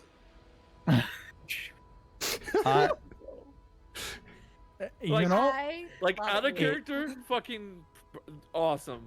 In character, he's just like, oh no. okay. No, character, I love you. I love you. Oh my god. Speaking of this, off on a tangent here. Chipp just made a realization. He holds up the headless mop stick and he looks at it. Oh my god. You know what this means? We have 2 weapons now. I can be like Jackie Chan in Rumble in the Bronx. All right. We wasted No, enough time you're gonna here. give me one of those. Do you want the bat? Whatever one you're not gonna take. Do you Hands want the hands you the stick? bat. Okay, I'll take the bat. Right. So, I guess I can use this as like a pole vault type of thing too. sure. So, I guess we have two different plans. We'll try and go in unnoticed and see if they fall for it, and if not, we'll just fucking gun it through the gate and do a full-on assault, I guess. I'm at a shortage of ideas here. I'm not really sure how to. I think that's a I mean- wonderful idea, personally. I If we think have a there could be nothing that goes wrong. I mean, If we have a distraction, we can kind of sneak our way in, away from that, as long as, Rutherford here doesn't get shot. we have That's the what I'm bat worried now. We about. can Is try he's and just cut gonna power. get shot? Huh? We have the bat now. Can't we try to cut power? Probably trying to. Wasn't that do the that. plan? I Right. wanted to do that, yeah, from street level. Oh my gosh. I have another idea, actually. Okay. Okay. Oh, yeah. Chip wants to look around real quick to see if there's any not rope, not string, but like something in between, like something that is rope-like, but it's not like big thick rope. You know what I mean? Okay. Something that he can use to tie things. Yeah. There's some like Zip gift, ties. yeah, like zip ties behind the counter. Ah, perfect. Okay, so Chip walks up and grabs a handful of zip ties. Sets the mop stick, sets it down to like lean on the counter real quick. Reaches into his fanny pack, takes the dagger out, and then zip ties it to the head of the stick. Got a spirit out. Okay. I figured You're if we an MacGyvered, genius, Chip. I figured No if we one MacGyvered this a compares to little your bit, intellect. I could stab. Doing a heist here with a fucking pack of Q-tips and a roll of duct tape. Well, see, listen, we've got more than we thought we did, right? Sure. I mean, I can try to use tools that are lesser than the hand to Yeah. make something good. I guarantee it. I mean, we Even do what we got. more We so. do what we need to do. Yeah, see, we can do that. Because I Yeah. can create master craftsman level work with the crudest of tools. So Yeah. all we need is some Q-tips. Yeah. I feel like if we can get You said- into the building, they'll have all kinds of crazy resources in there because it's a. They- I just gotta get in there. Yeah, Oh, hey, you look! I just found a gotta- box of toothpicks. Does this work? All right, so onto the roof to knock out the power. Was that not, or am I still Right, stuck but on the we're wrong not part even of the in. plan? There's a barbed wire fence. That's like the first we have to. Oh well, we there's a gotta get gate over the with a barbed fence. wire All right, fence, yeah. hardcore parkour the fence. So Oh, that's easy. Okay, so with barbed wire though, that's probably not gonna Before work. we go, Gil, can I find where they have money in this place? Oh, Seeing as I've never been to a store with a cash register. yeah. So they don't have a cash register. They just have like a couple of like iPads that are set up, like one facing a the square. cashier. Yeah, like a square.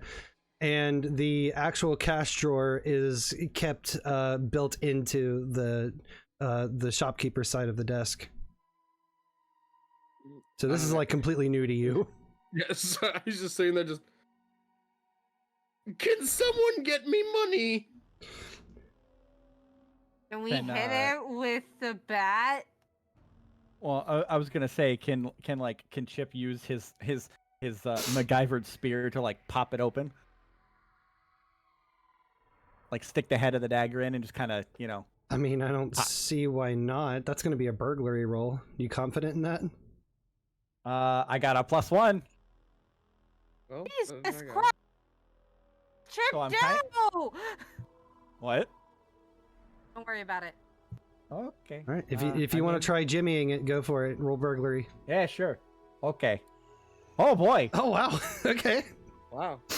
Yeah. All right. Yeah. You Wow. you jimmy the dagger into one of the sides of the cash drawer, and you break something in it, and it just clicks out.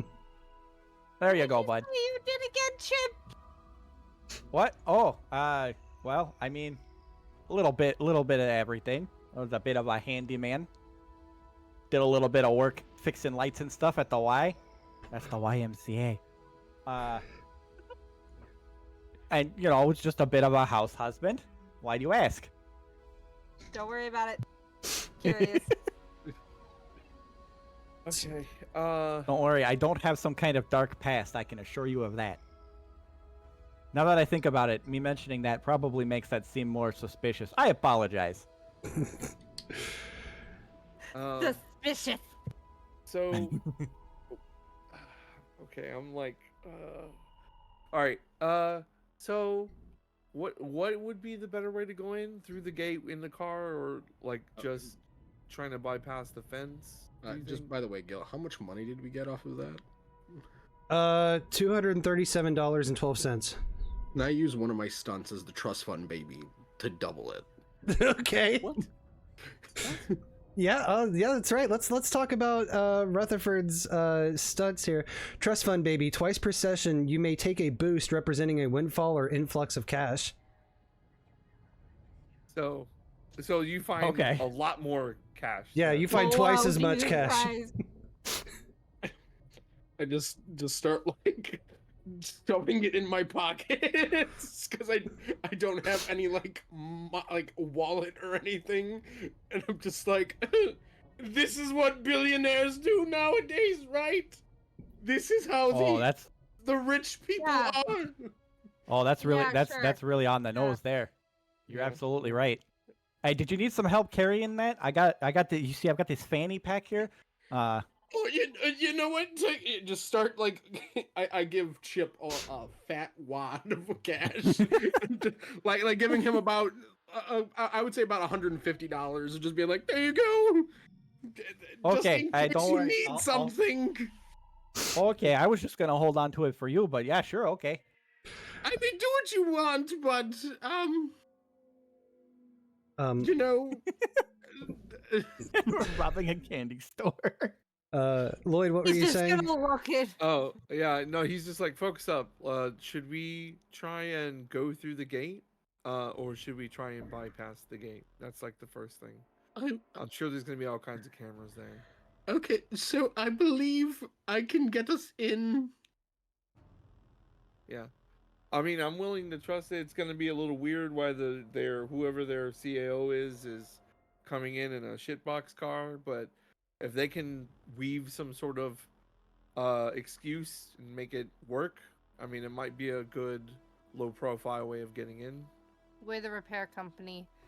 We're in to check the connection to. We're here to check the wattage of their electricity usage. He's just as their main guy. Is what this guy's supposed to be. Oh, I see. I mean, I could just remove the wig, and then I too could be repairman. So like, if we were to try and this is not Chip talking, obviously. If we were to try and like talk our way in, would that be like something along the lines of rapport? Because Chip could do that. I don't know if that helps or not. I would like Chip to stop being better than me at everything. That would be great. There's plenty of things that Chip's not good at. Don't worry. But also, like, we could just be, how eccentric is the owner? Because he's coming to check the electric, so he has brought a crew of electricians with him to check the electrics, because that's what he does. Do we know? Can we look up? Is there a computer that I can Google search the owner? Yeah, Rutherford already. Yeah, okay, so let's ask the car how eccentric the owner is. Well, Rutherford already did like a profile scan on this dude. Yeah, he already did all that. Yeah. All right, Rutherford, how eccentric is the guy? I mean, he doesn't seem to be like super gaudy like, you know, an actual noble would be. but he seems. I mean, he's on the younger side. He's very lanky. A typical rich very, dude. I suppose. I mean, like, just not Would he not be- as good looking as myself, but very much so. I think I could pass as him. You gave me a lot of answers, but none of those were to the question that I was asking.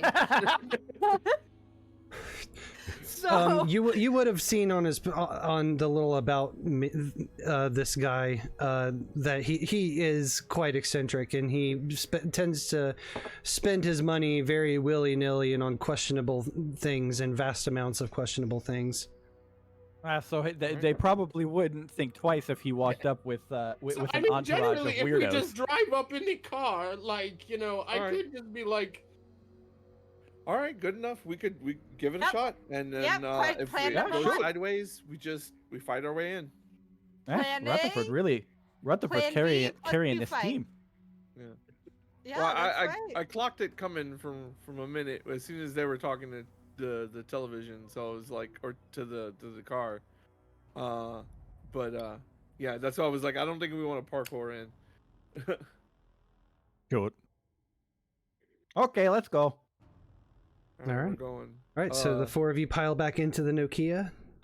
Yeah, with Rutherford in the front passenger. Okay. All right. Lloyd, you. wouldn't it make sense if I was more in the back? Sure, yeah, be in the back. Because like, I believe that's called an Uber? Or Yeah. something, or... No, yeah. Close. You're right. Yeah, that Uh, existed. Real quick. Well, that's a good question. Are we like when someone's like trying to do a roll? Are we able to assist in some way? Yeah, there is a I believe it's called create an advantage. Yeah. And Okay. I believe you roll. I think it's the same skill thing that the main person's rolling for, and depending on how well you do, you add. What is it? It's a boost. Lloyd, TVHEADD? I can't remember off the top of my head. Yeah, it's when you roll. Hang on. Fate. I've got the thing in my files. Fate PDF. I was just gonna say if there is a way to like assist, Chipp would like to sit next to Rutherford, just in case we have to talk our way out of Yeah, things. in the back. Chipp can basically. assist. Yeah. Create an advantage. But when you succeed, you create a situation aspect with a free invocation. Right. So you would roll. You would say, I want to put, like, let's say in a different situation. I'm not rolling to hurt this guy. I'm rolling to give him the aspect put off balance. So I'm kind of just shoving him a little bit, and then your friend next to you goes, I'm gonna use that a thing that he just made. I'm gonna free tag it and use it to get an added bonus to my roll of kicking the shit out of this guy. Yeah, it's like a +2 bonus if you succeed, I believe. Okay. So yeah, that's how the create an advantage action works. Okay. Yeah. Then yeah, Chipp would like to be in the back with Rutherford. Okay. As support if necessary. What were you saying was a good question, TVHEADD? Oh, stupid punk thing was like, does Nokia have the Nokia voice have a name like Siri or Alexa? Oh, that is a good question. It's Cortana. No, That's what- Microsoft has Cortana. Yeah, Yeah. Microsoft is the one that is the Nokia's platform for Mhm. the smartphones the Nokia's smartphones that have come out Oh, were they're Windows Windows phones? platforms. They're Windows with phones? Cortana. Yes. So yeah, I then used to have a Nokia once upon a time. so That's kinda so funny then the how that is. Nokia car would have Cortana. Okay. Yeah, Huh. Cortana was the Nokia Lumia virtual assistant. That's funny. ChronoCorps, That's you sick. learn about history and other things. Yeah. Yeah, I guess just fun fact, because in 2014, I had a Nokia Lumia like 822 or something like that. Those things are fucking indestructible, though. Like, even for a So true. smartphone. The Windows operating system was awful, though. There's Yeah. a reason it didn't last. Yeah, I would So imagine. you guys all pile into the car with Chipp and Rutherford in the back. Okay. Lloyd, Real you. quick, Yep. on the way as we're driving up, is there? Can I ask Cortana if there's any video of John, like either at a press conference or anything, where we could hear his voice? Yeah. So John's voice is eerily similar to yours. Fantastic. And he does the thing where he like emotes with his arms and hands, but just like very like wildly, lots of like big flowy arm movements when he talks. I love that it's one of those Uncanny. TV coincidences of like, yeah, the guy you're trying to impersonate is just like this guy. Yeah. Like, We coincidentally, it's just the Lizzie McGuire movie. yeah. All right, so we roll up there. Yep. So you In guys the roll, shitbox you guys car. roll up in the shitbox up to the security gate, and the man inside, he is just kind of sitting there, very dejected, very kind of like he seems like he's just angry at nothing. And so when you roll up, he doesn't say anything. He just kind of glares through the windows at you guys. I sort of I guess so that he doesn't get up, I just sort of like gesture at the mop-headed guy behind me, like I just kind of like roll my window down. I'm here to see my company. Just very open arm flail, just pointing towards the building. oh. Do you know who I am? No, I started here yesterday. I'm the owner of this company. Is there a guy like next to him or something? No, there's actually, it's just the one dude. Literally just the one guy? Yeah. Oh no. I'll pull up a picture of that guy John we were just showing, and I'll kind of like point at it at the thing and just go kind of point back at the guy. Okay, then Rutherford, I need you to roll. What is it's deceive, I believe. 4. Please. Oh yes. Oh, absolutely. Yeah. You This is my company. Thank you. the guy, Rutherford straight up is just like, I'm coming in to see her. yeah. Rutherford is straight up just like, this is company, I'm here for business. Businessman, big man coming through.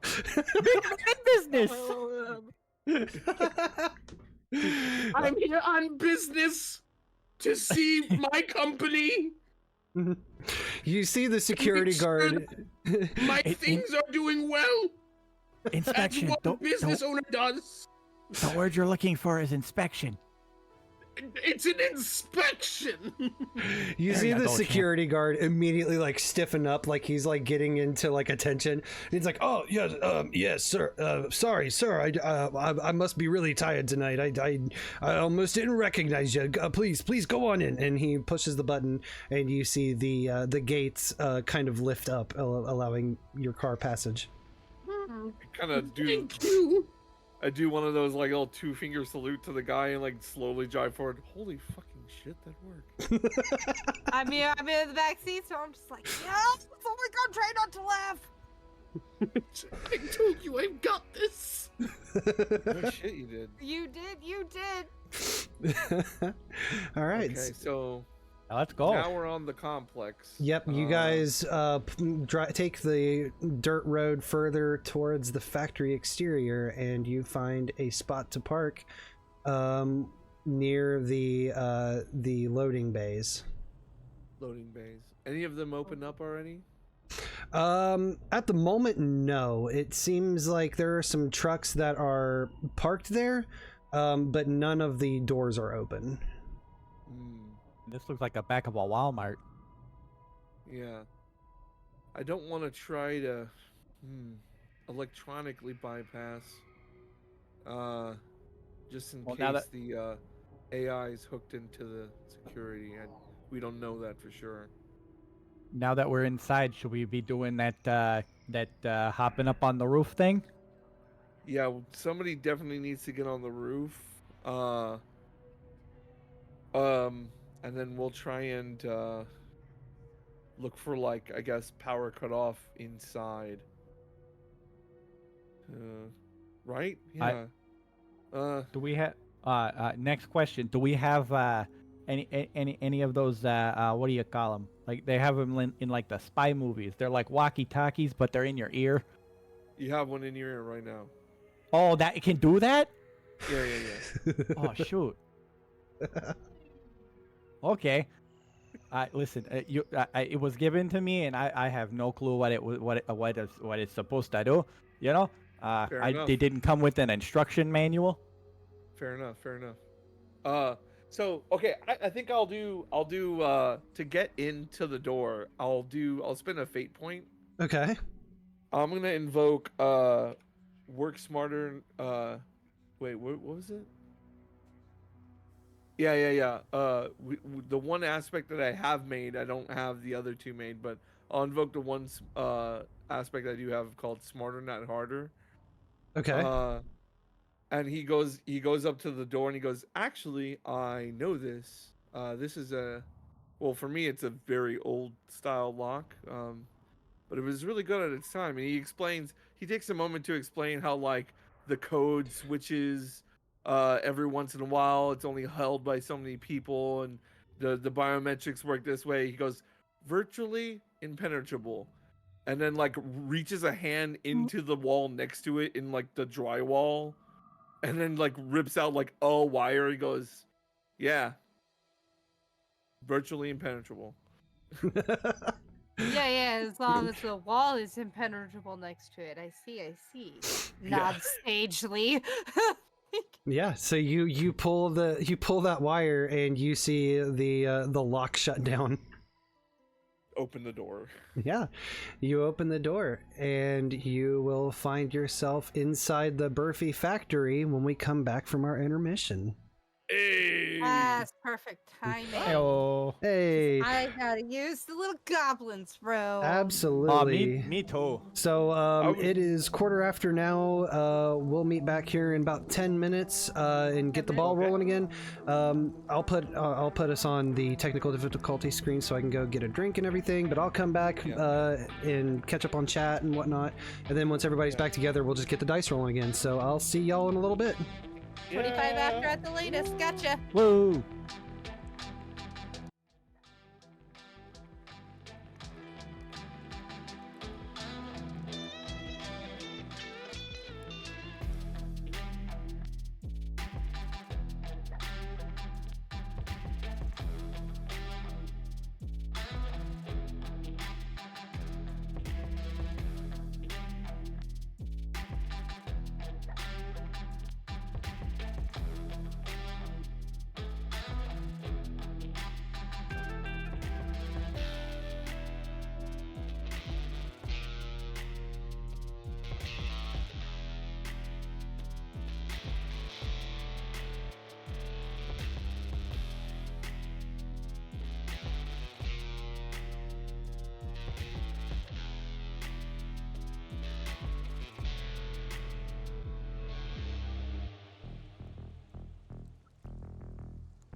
All right. We're still in our intermission, but let me get caught up on everything that's happened in stream so far. Thank you, Spicy Pickle and Atacat Druid for the follows. Welcome into the madness. Thank you, Forgotten, for the resub, and Shobro for the gifted sub to TVHEADD. Thank you to Skawabi for the raid. Thank you guys so much. I appreciate your guys' support. Let's see here. The Nokia having Cortana being a plot twist. I didn't even know that, honestly. That works out pretty well. Let's see. Oh yeah, so I need to touch on something. So I can't remember when this happened, but I was in a voice call with Undead Commander, and who plays Bruno in this campaign, and I kind of did my little teaser tweet about, like, you know, oh, is I got a little hate in your heart for a toy from the 90s, like you might want to tune in. And then Undead just launched off in this whole thing about the conspiracy theory about Furbies being like government spies and shit. And about how that was going to play into the campaign, and I sent him a private DM on fucking Discord saying, you need to get out of my campaign notes. Because Undead 100% called it.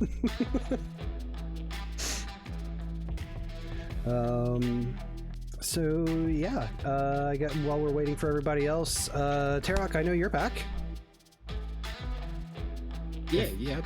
Yeah. How what are your thoughts so far on the mess you guys got yourself in? I have full faith in us. Zero faults of what could happen here. You know, like. Oh, absolutely. There's obviously nothing that can go wrong. You know, Nothing. like. What? It's just, you know, a guy with a mop on his head. You know, like. No biggie, you know, like. You pick up that 90s clear plastic phone and put that damn purple Game Boy Color because I called that shit and ruined your internet connection. See, because I knew, like, the idea was not originally my idea. Like, remember somebody had brought it up beforehand, but I was like, no, that's what it's gonna be, though. Yeah, Undead 100% called it during that voice call that we were all in. Yeah. Then yeah, like I said, I DM'd him. I was like, get out of my campaign notes. Because I knew he wasn't going to be in the session, so I could kind of be like, eh.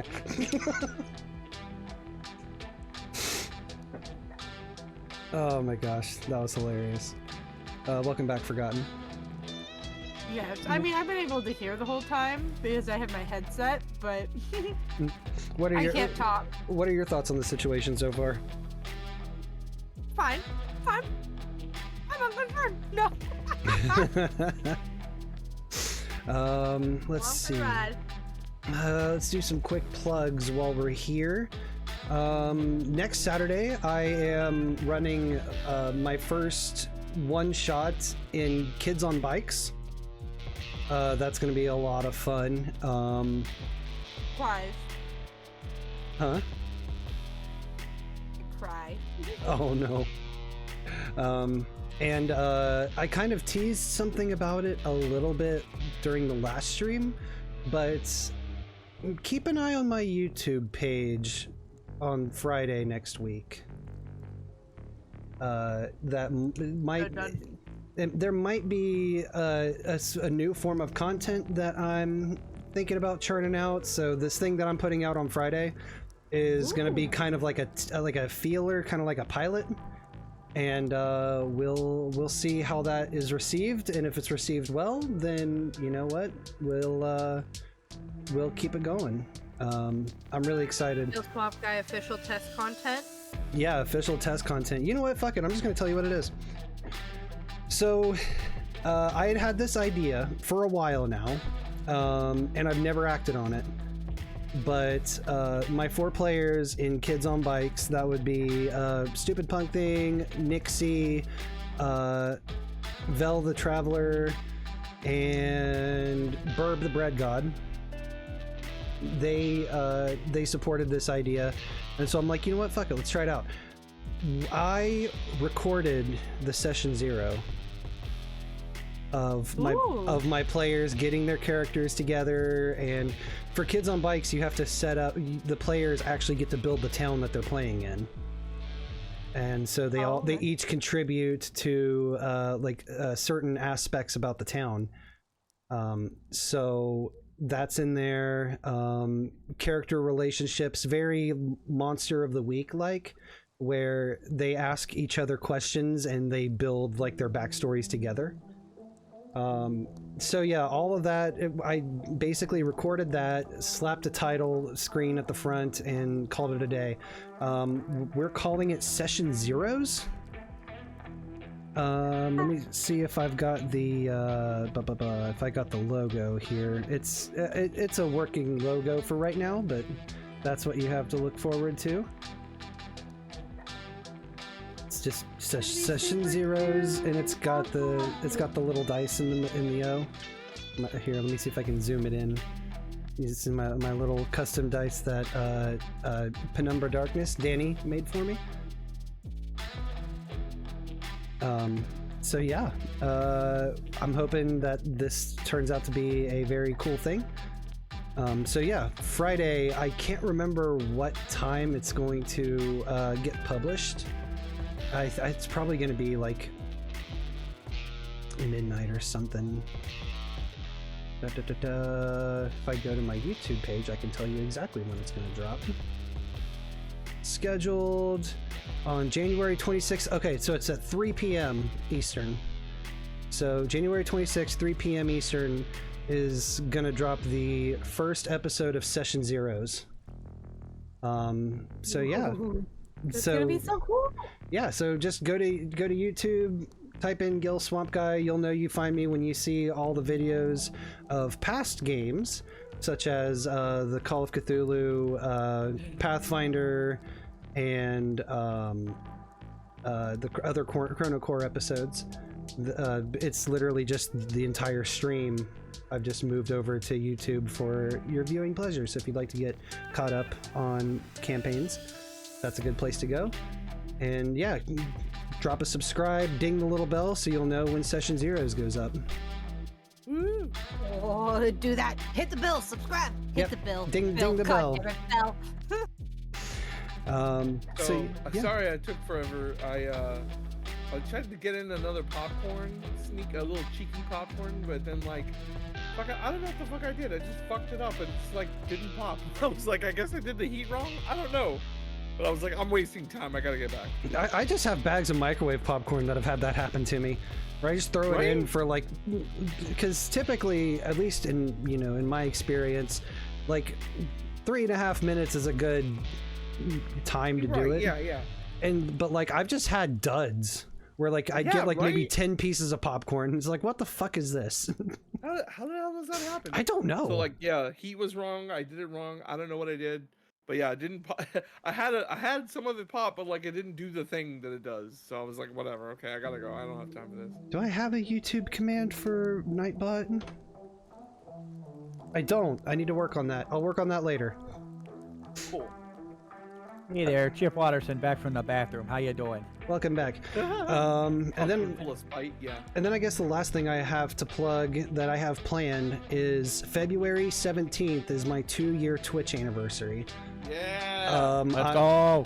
It's basically just going to be a night of party games. I'm going to drag in as many of my friends as humanly possible, and we're just going to dick off and have fun. Try and be there. Yeah. We're going to kick things off probably around 8, maybe 7:30 Eastern, and we're just going to go. I'm going to go till I drop. Whoa. But you shouldn't just stop by because of that. You should stop by because I'm also debuting the new Swamp Dad. I just got a new model done by our lovely Forgotten here. What? Who did that? Not me. You sure did. It's drawn and rigged by Forgotten, and I got to test it out the other night, and it is amazing. I love it. It's going to be so much fun. Lots of fun little toggles, some other cool options that I have access to. So you'll get to see that right from Jump Street at the beginning of stream. But somewhere in the middle, I'm going to announce my really big project that I've been fighting to keep under wraps for the last like month or so. Secret The stuff. big project doesn't exist. The big project doesn't exist. The big It's project not the doesn't project you're looking exist. for. Yeah, it's something that I have really awesome hands helping me with this, not just from launching this thing from the ground up, but having some other folks come in and test the waters with it. And I'm really excited for it. I think it's something that is needed in the certain community that we find ourselves in. And I have a lot of faith in it, not just the project itself, but the people that I have brought in for it. Oh. Because I mean, I just had the idea, but I have all these awesome people that are like making this happen, helping me out with this, and I am incredibly grateful, and I'm super excited to be able to show you guys that. Oh. Got you. We got a big project at home. Big project at home. Yeah, that's what it is. That's the general vibe. All right. Don't get too much. You gotta leave some for later. Oh, I'm leaving some for later. We're gonna leave some for later. I'm really excited for it. That's when the soft launch is gonna hit. So, I'm like, I don't think you guys understand how hard it's been to like keep this thing like inside, because I just want to fucking tell everybody already. But yeah, no, I'm super stoked for it. Anyways, so yeah, that's all I got coming up. I think everybody's back. Yeah. Oh yeah. All right, let's get back into the game, guys. You betcha. Oh, you betcha. So we get into this place. You get into this place. You find yourselves inside the Burfy factory. And the first thing that you notice is that there's no Looks like one a car here. Factory. Yeah. There's no one Completely here. automated. It is, from what you can tell immediately, 100% automated. Oh, I bet you this created other job opportunities for the people who work in factories to go to, huh? Sarcasm. It's like, oh. Mm-hmm. Yeah, no. so many jobs, much jobs. Oh, yeah. That let people go be artists and stuff, because that's not automated, right? Right, Hold on. then- We're hanging a left on topical. All right, Chip's gonna be quiet now. is there like so security? Because the objective. Correct me if I'm wrong. We want to blow the fuck up of this place. Yes. Chip does. Probably a best idea. You were Okay. the only thing That you was were the told by plan. Kimberly was that Make it stop. the AI hasn't made itself into the toys yet that you know of, but it is contained within a server room somewhere in this factory. Okay, so we need to find the server room first. Yeah, and then We like gotta the we gotta blow up the computer.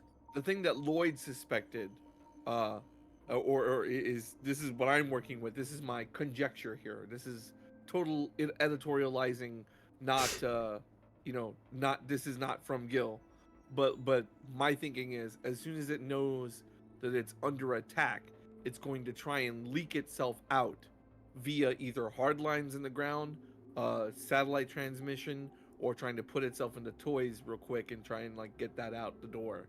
So we have to sort of like, before we attack it, kind of cut off its escape route so it can't get out like a virus.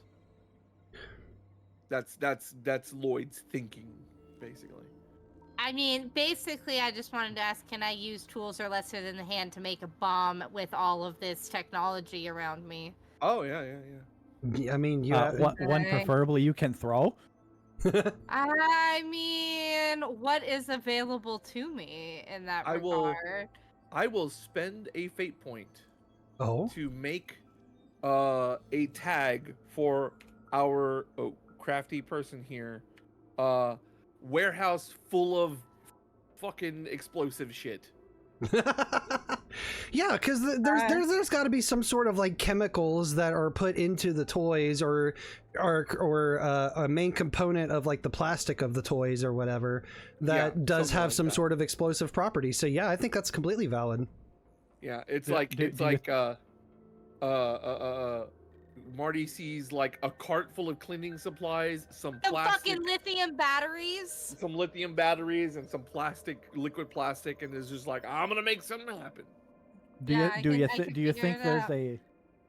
think there's a mop closet with some bleach and some Fabuloso?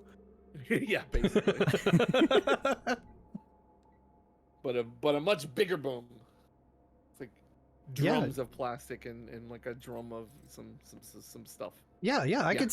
Yeah, that's totally valid.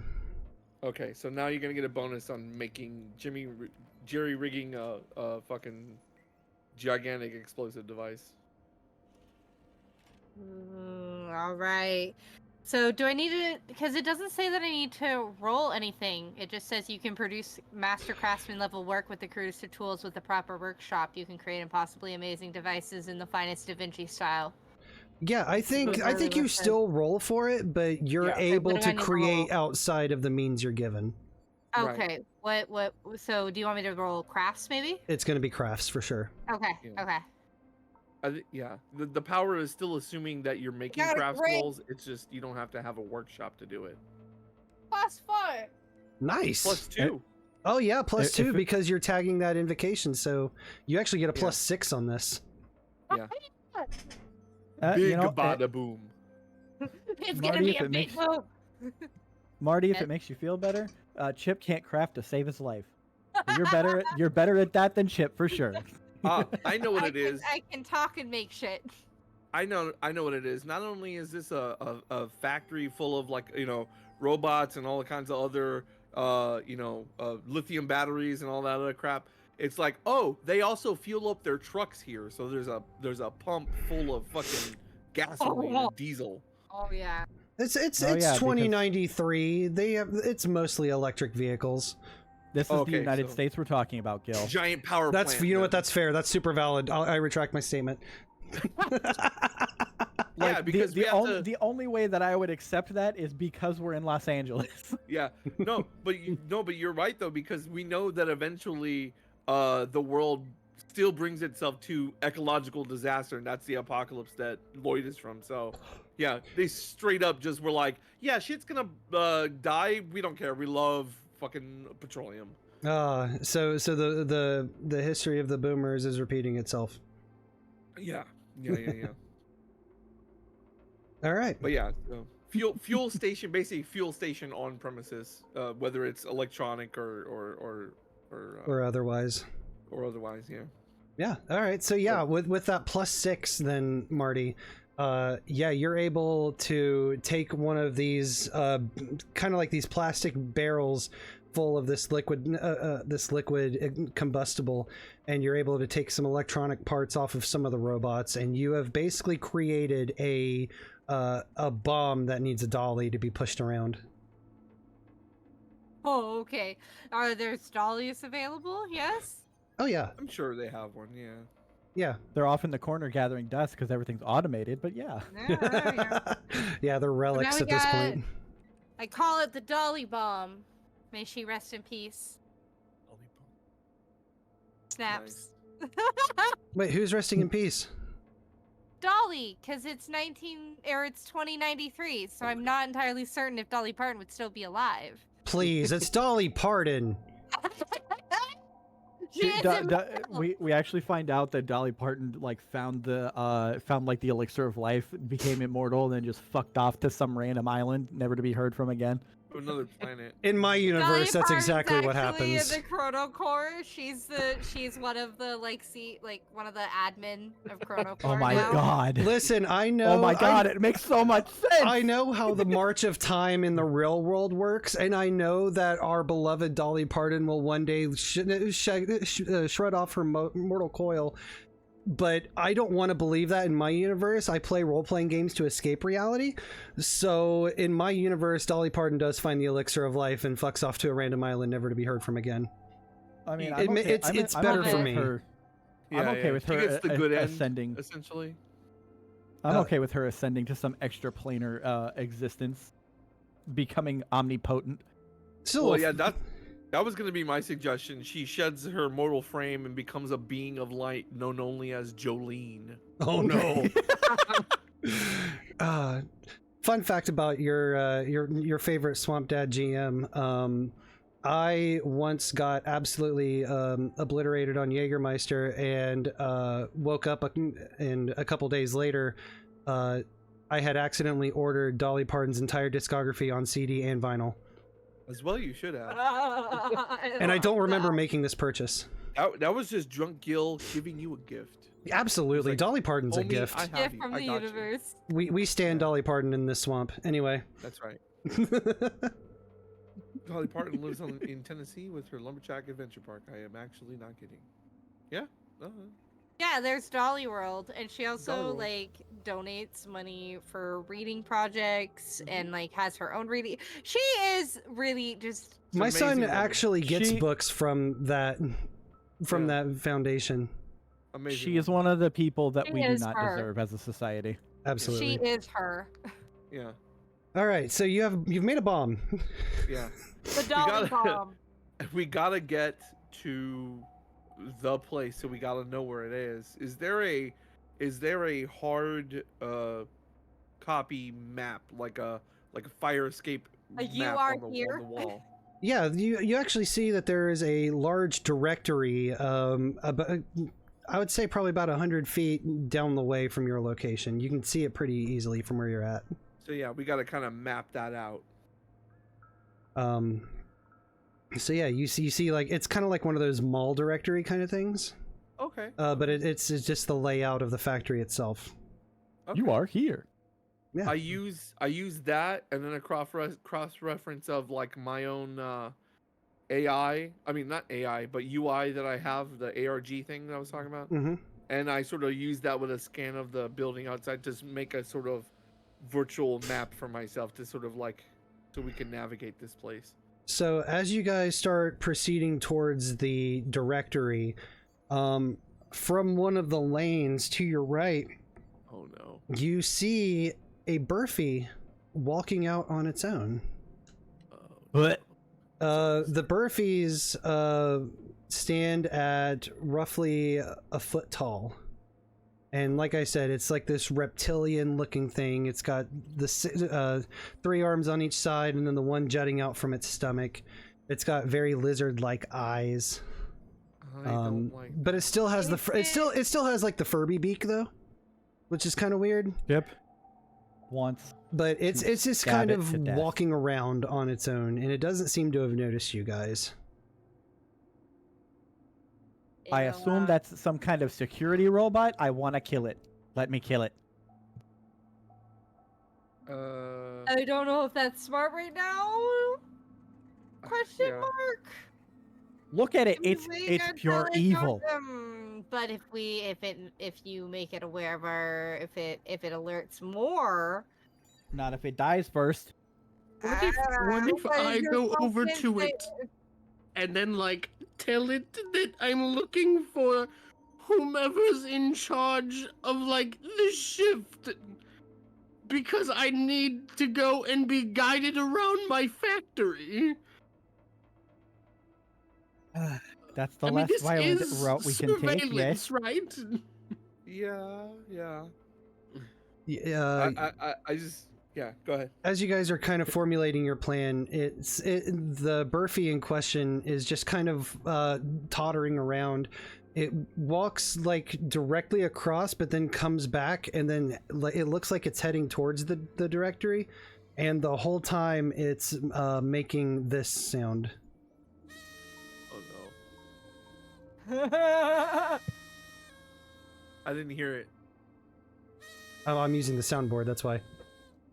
If you've got soundboard on Discord turned off, you won't hear it. Oh, yeah. Sorry, my bad. I want to stab it. It's worse the more that it plays. Okay. Can I stab it now?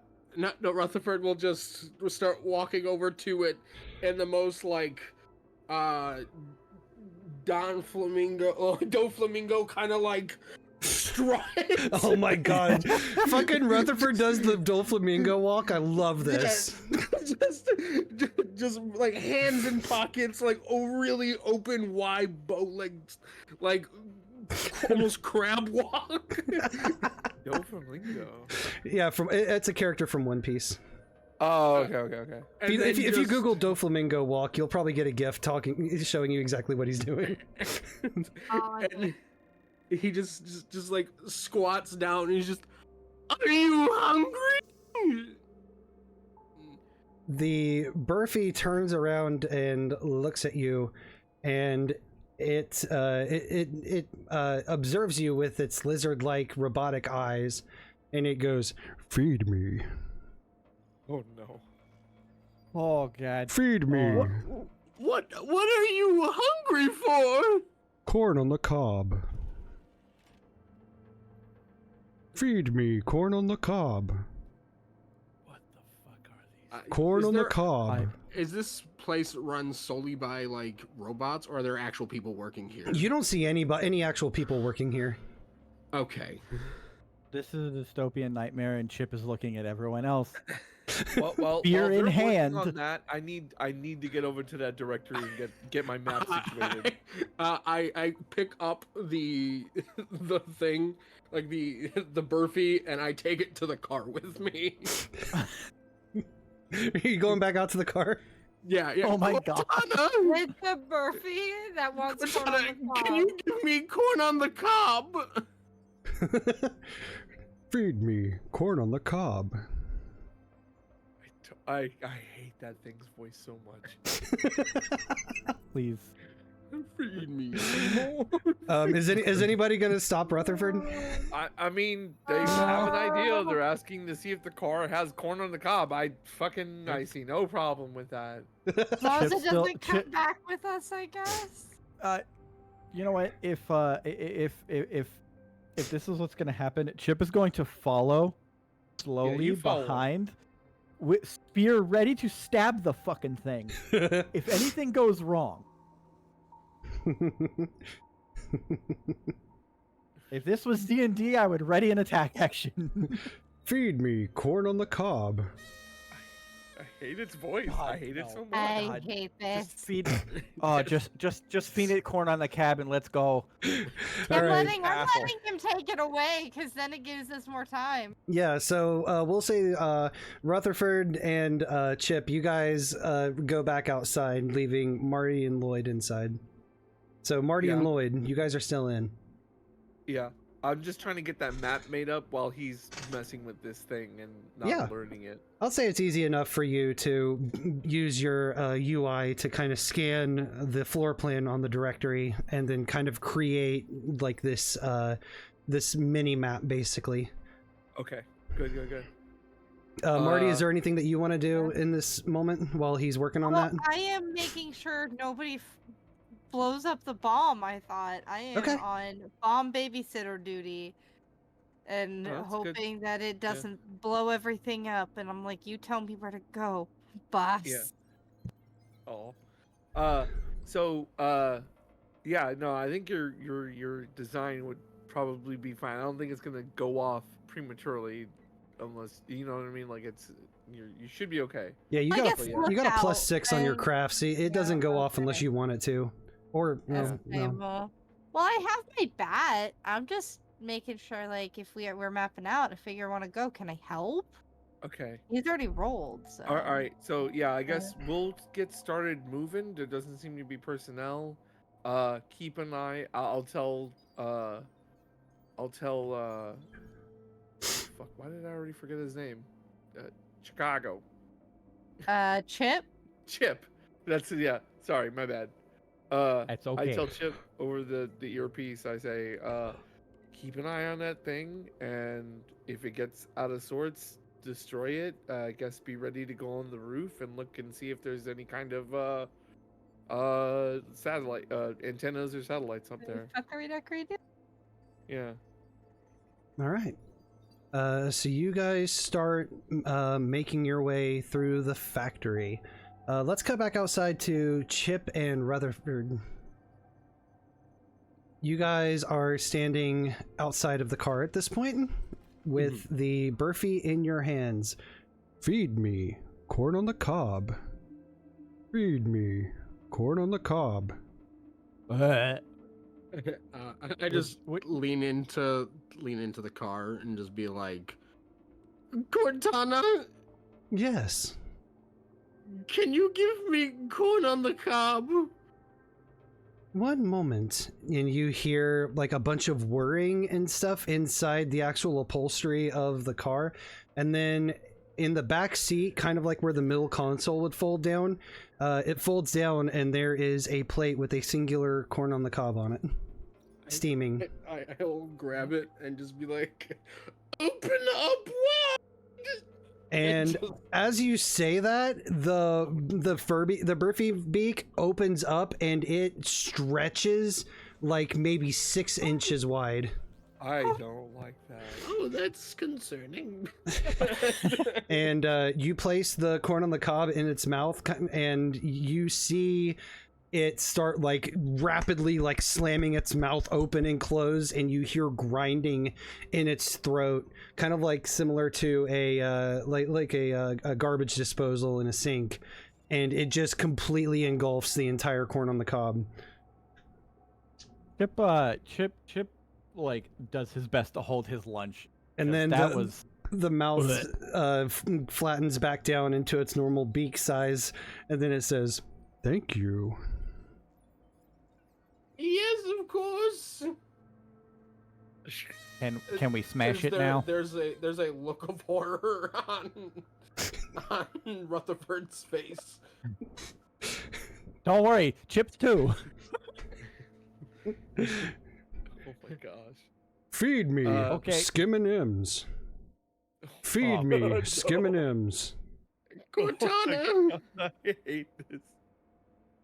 You have Cortana, give me Skim-and-Ims. Apologies, Skim-and-Im tank depleted. Head corn on the cob, but no Skim-and-M's. Oh, That's no. amazing. Oh, you've got to be kidding me. Feed me, Skim-and-Ims. I think we should just smash this thing now. What Feed if me, we just left it Skim-and-Ims. outside? You know what? Chip walks up to address the disgusting thing. Tell me a joke. Hey. Oh. Joke, you say? Tell me a Oh, joke. no. Oh, no. Oh, yes! My time has come. Go ahead. Why should you never eat a clock? The Burfy stares back Because into your it's soul. too time-consuming. Analyzing. Oh, that was a good one. Analyzing hilarity level. Beep bopple, beep bopple, beep bopple, beep bopple. That was a good joke.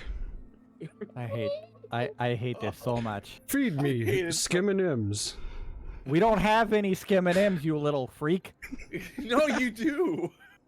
Feed No. me, Skim-and-Ims. I didn't grab Skim-and-M's. Oh, you didn't grab Skim-and-M's? No, I grabbed a Hershey bar and some of that 48-hour gum. Stimulate your senses. Let's cut back inside the Burfy factory.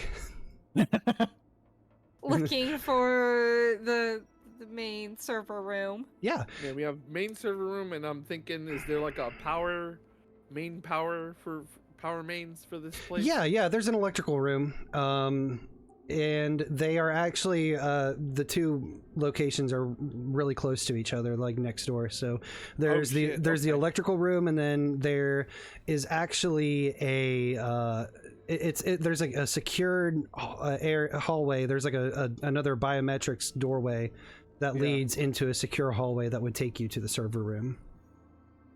Right. Okay.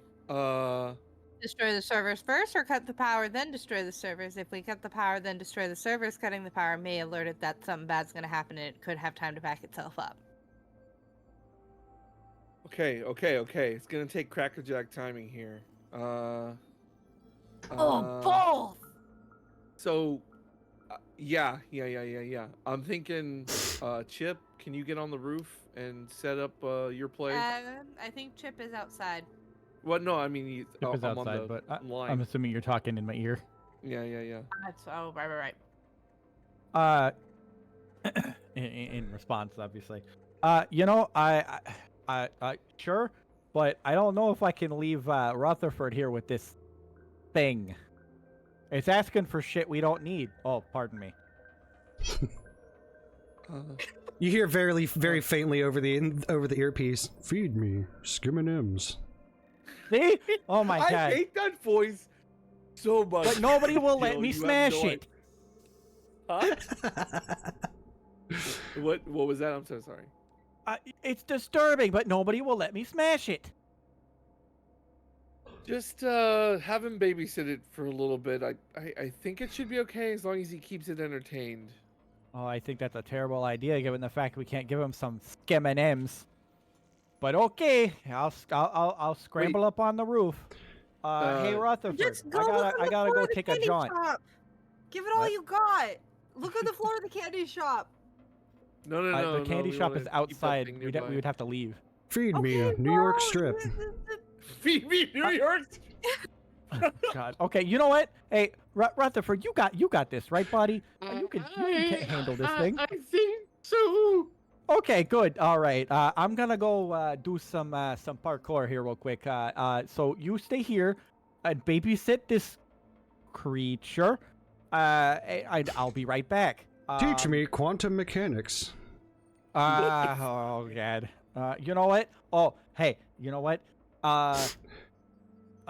Hey Cortana. I'm sorry. The place Yes. is a little bit clean right now. Could If I you knew give you us were the planning on rundown on staying the for a basics of while, I'd quantum have dirtied the physics? place up a little bit. Of course. Researching Okay, perfect. quantum physics. I'll just Okay, put perfect. this- Now you just go ahead and sit there with the Furby, whatever, and I'll be right back. I'll just put the don't- Burfy in the I car. don't- That's a good idea. just sit it down, put a seatbelt over it. Safety And- first. And if anything happens, here, hold on, and Chip takes the because he didn't really have anything else. Chip takes the dagger, cuts the zip, takes the zip lines off and takes the dagger off of the stick and hands it to Rutherford. All right, here. Now, if anything bad happens, you just stab you stab the life out of that thing, okay? Okay, if you believe Oh, that's no. the best option. But if something bad happens, that's all I'm gonna say. If it tries to attack you or something, or gains some kind of sentience, usually aim for the head. That's where computers have brains. I don't know. I don't know. Just stab it until it stops moving. Okay.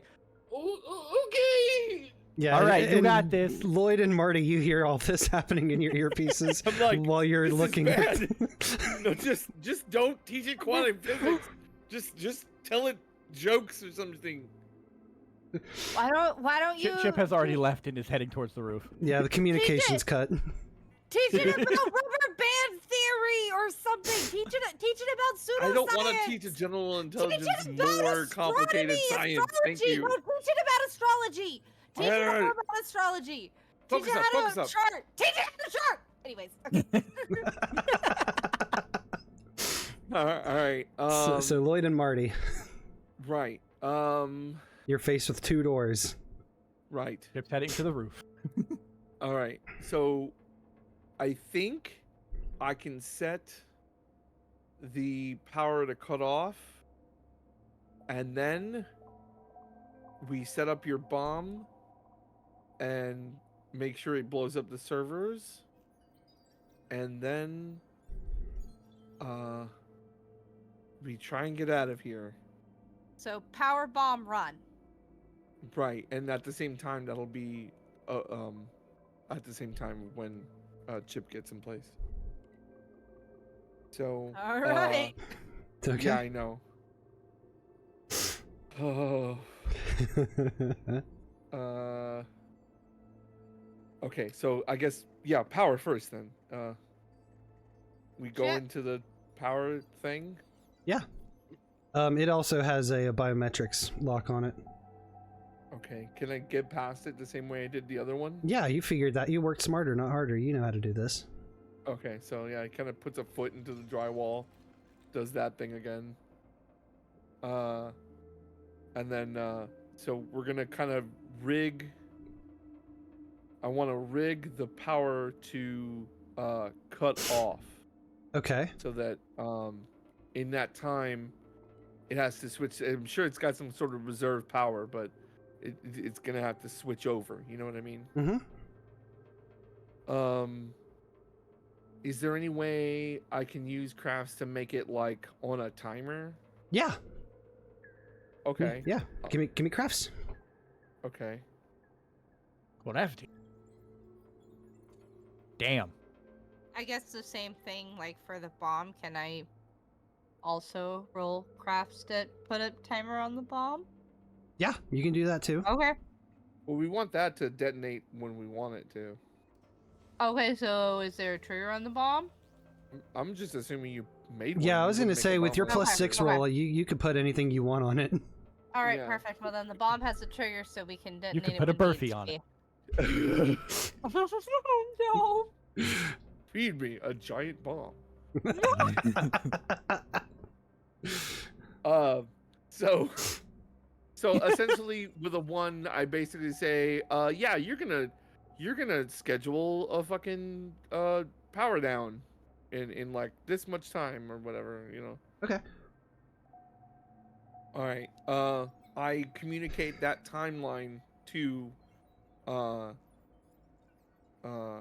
Chipp upstairs, so that he knows when to start bashing Set everything stuff off. up there. Yeah, I'll say yeah, what, 5-10 minutes maybe? Something like that. Yeah. Okay. So that now we have a timer between the two of us. All right.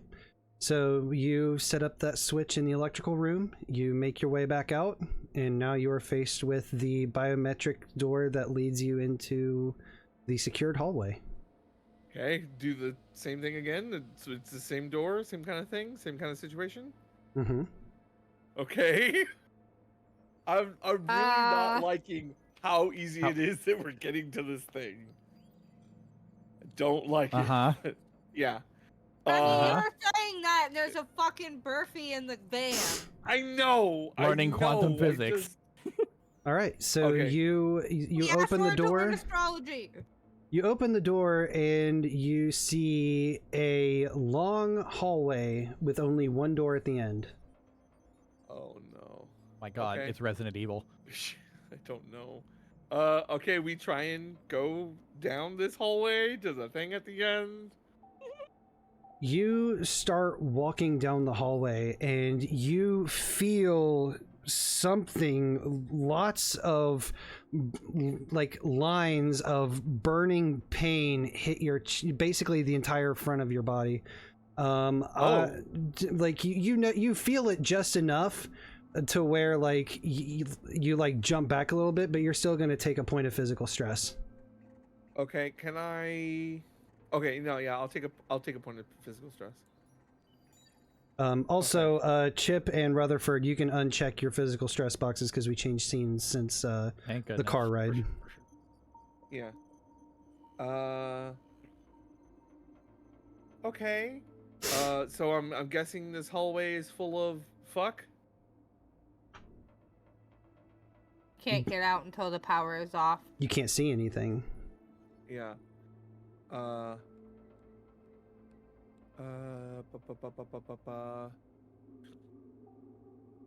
Can I know. create? Oh, okay. I was gonna say, Marty, you have your vape on you. Yeah, I mean that also works always. It's Looking in the blow Tuesdays for Velcro. days. Can we do that, Gil? Yeah. Okay. What do I need to roll something for that? Are you literally just just blowing the moving vape stuff. smoke into the hallway? Yeah. I'm not gonna make you roll for that. You blow the vape smoke into the hallway, and you see immediately, Lloyd, where you had attempted to cross the first time. you see all of these intersecting lines of heat start just like dissipating the vape smoke. Oh, jeez. Okay. Yeah, this is some Resident Evil shit. All right, cool. Okay, so I guess that makes the timeline tighter. We can wait for the power to turn off unless I can somehow get into it. I mean, yeah, I mean, turn power off, run at the door, blow the bomb. Yeah, I had a guess so? 6. I was a lot. I got a trigger. Yeah, you have a Doesn't trigger? hit the trigger, just holds it up happily. So, is that? I'm basically like, what can I roll to know to have more confidence that that's like the good way to do this? Basically. I mean, if you're wanting something to roll, I think lore. Lore? I got Yeah, a that's- +1 in lore. That's like your general like intelligence kind of thing. Okay. 1 average. Not a fail. Yeah, you have anything that you could like kind of spend to kind of get a quick inspiration of or just to know like, yeah, that's a good way to do it, or like, you know, just a little bit firmer. Notice? Can I notice anything? Notice is your perception. Can I mean, if we could- perceive anything good? Do I have the willpower to push through this? Actually, both of you give me perceive, notice. Notice? Okay. Mm-hmm. All right, Lloyd, you see down towards the end of this hallway, kind of in the wall, you see a square that looks like something's like part of the wall is covering something, like a small square, probably about like 5 inches squared, and it's on like it's a little bit like light switch level. Oh. Okay. I mean, I guess does that look like a shut off to you for this? Marty, you would notice, you would be able to notice it once Lloyd pointed it out. Okay, okay. All right, perfect. Doesn't hurt to try. But it's at the end of the hallway. Yeah, well, you know, once everything's off, or I guess, you know, can we eat something over there? Is there something worth eating? Yeah, Hey, like if you want to say like there's like a random nut or bolt from the thing that you made, like just kind of there, you could kind of try and. Is there something that is hittable with an item that would trigger it, or is it like a switch? It's like a faceplate that looks exactly like the rest of the wall around it. Faceplate. Okay, so maybe if we do throw something at it hard enough, it can knock off the faceplate. Athletics? Yeah. Do you have good athletics? Yeah. Can I roll athletic skill? Just a moment, because Huck something at the faceplate. so, and this is by the rule book. Throwing something, since throw is not a specific skill, throw actually falls under shoot. Oh, weird. Okay, I've got a 3 Okay. in shoot. All right, well then you throw something. Okay, yeah, I'll give it a shot. I'll try and. Now, let me. Okay. Yes. I already have the number that you have to beat in mind. Okay. So go ahead.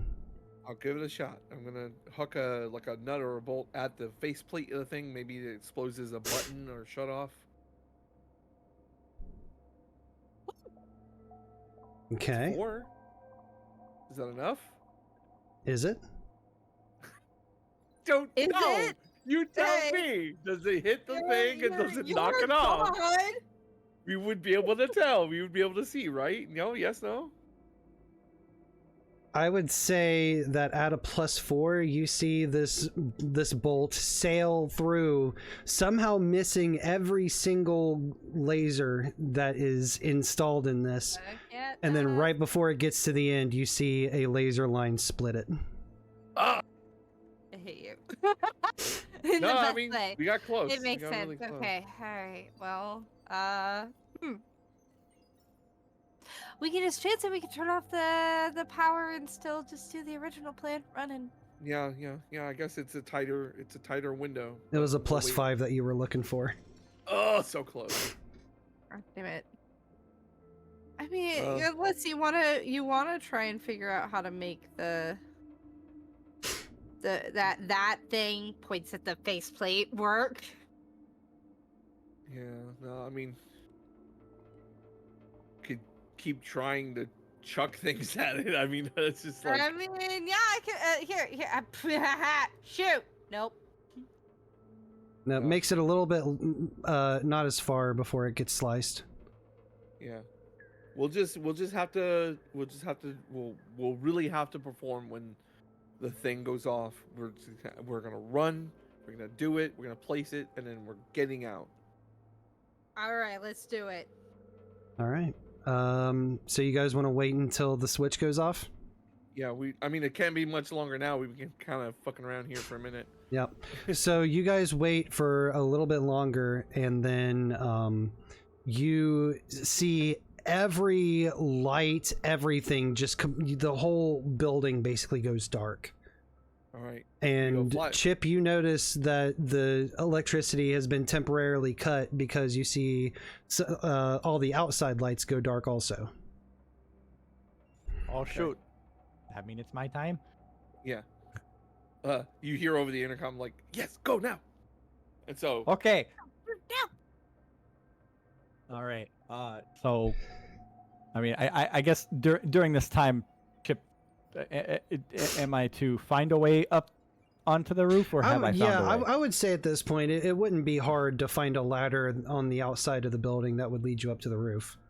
And then all you got to do is Okay. find like whatever communications array or satellites or satellite dishes or antennas they have. I don't know. Well, I don't know what it would look like. But up on the roof, on the exterior of the building, you would see this spot kind of in the center where there are a handful of satellites that are all pointing in different directions, and you see what looks to be either a power box or a control box. You're not entirely sure, but you do see lines leading from each of those satellites to that box.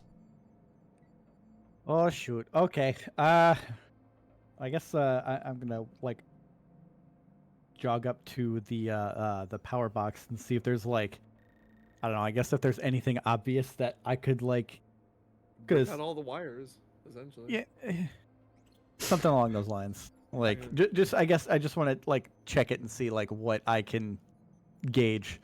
Well, the With my cover is closed and limited it is knowledge. locked. Okay.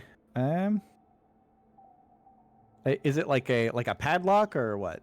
It's a padlock. Okay. All right. Let's see. Okay. All right, Chip, you can do this. Let's think of a solution. I swing the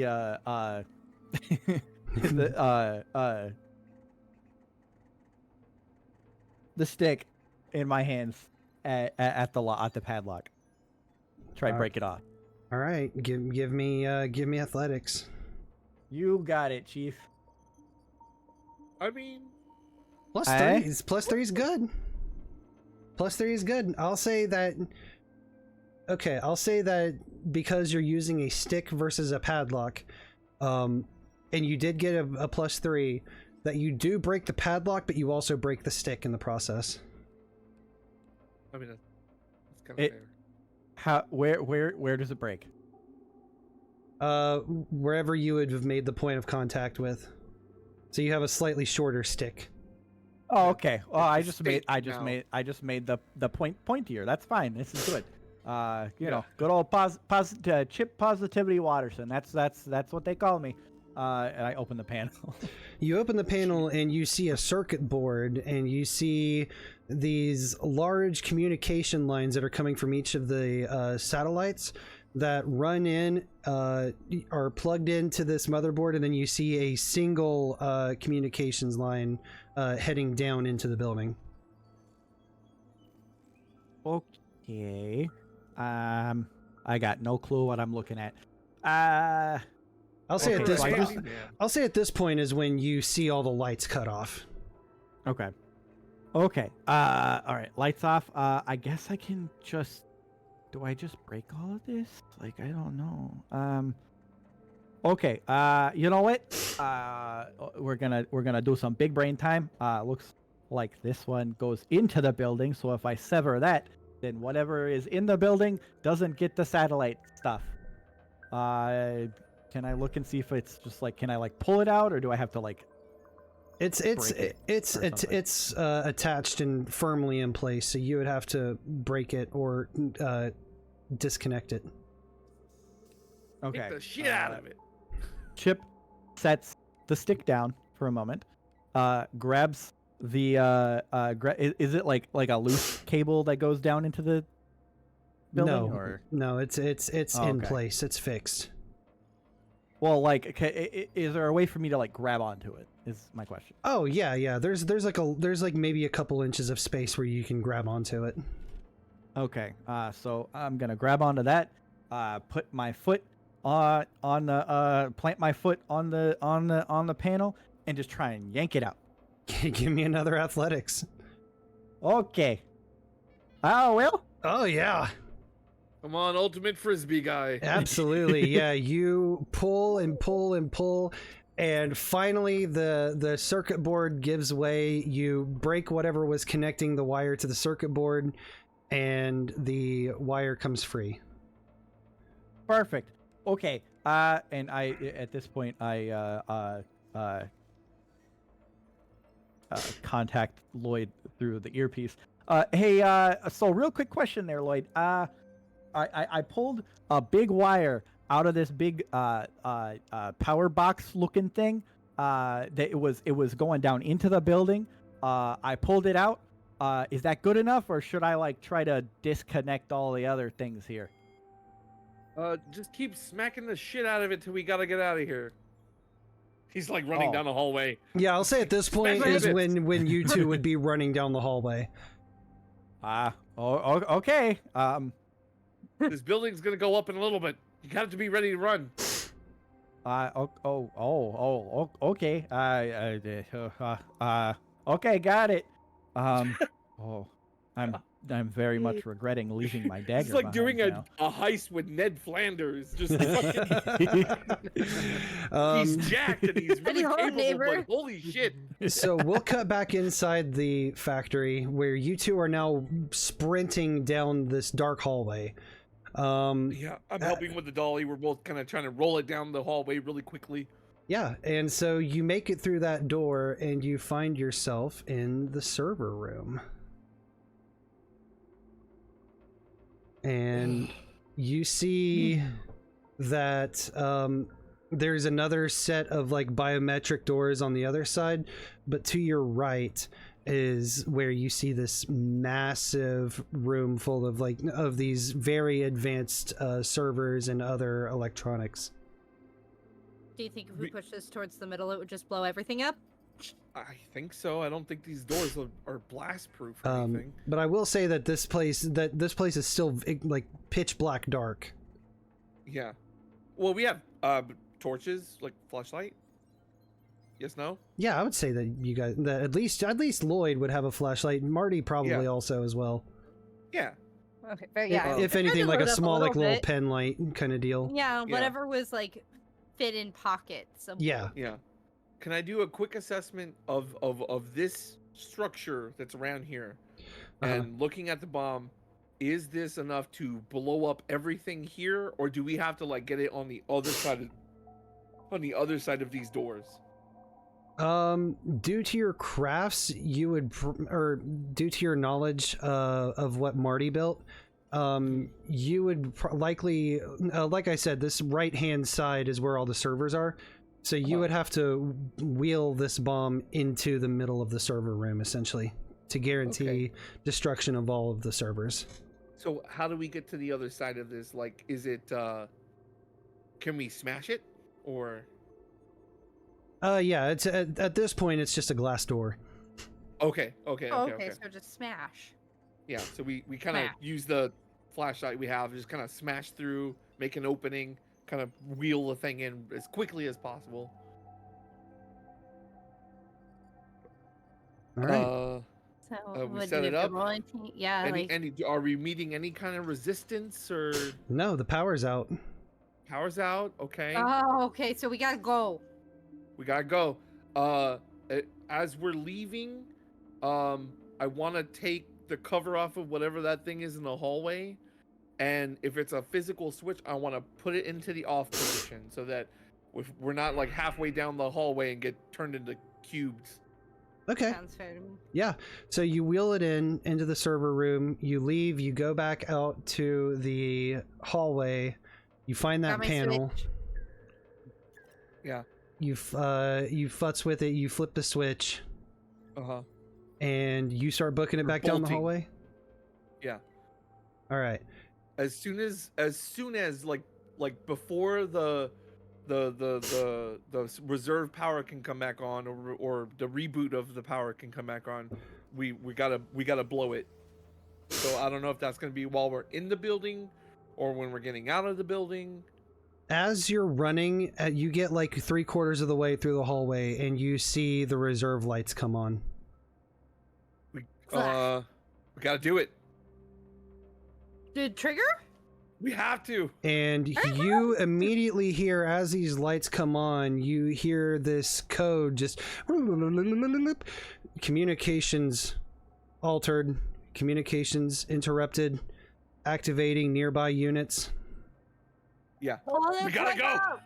We gotta go. And you eventually bust through the other door of the hallway, and you find yourself back out onto the factory floor. And as you do, you see dozens upon dozens, No, damn it! if not close to 100 of these burfies that are now walking in your direction. And they Should've smashed him. They spot the two of you, and you hear nothing but... I said I And as these things start sounding, they start moving together into this large crowd, and you see them start stacking upon each other. Oh no. And once it's all said and done, you are now face down with this unholy Voltron of burfies that have created one large burfie. Fuck. As it roars at you. Okay, but when the bomb goes off, though... The bomb goes off. You hear the explosion. Everybody can hear the explosion to an extent. And it blows up the server room. The burfies themselves are not altered. Fuck. Okay, so this is what's left. I think. So we have to get rid of this. Okay. How? I think we have to smash them. And the burfie, the Giga Burfie, no, leans down and it goes to throw a punch at you, Lloyd. Okay. So how would you like to deal with this combat attack? You can... The way you defend yourself is by using fight, right? And then if you roll higher... How does combat go again? That's what I am pulling up now. Okay. Challenges, conflicts, and contests. So conflicts... Turn order. It's Fate Core, so thankfully it's fairly streamlined. It's fairly streamlined. So you can forego your action in exchange to concentrate on defense. You can most of the time you're going to be attacking another character. Yeah, so you can use fight if you want to do damage back, or you can use dodge if you want to just negate any possibility of harm. There's no dodge skill. Oh, never mind. I thought I misremembered that. Athletics? You take your opponent's said. You only get to make one skill roll in your turn in exchange. Yeah, unless you're defending against someone else's action, you can do that as many times as you want. Yeah. So you can roll to defend. And that's with fight. Yeah. Okay. Then yeah. So it would be. I'm guessing. 1 second. Hold on. Tag to defend yourself in a conflict.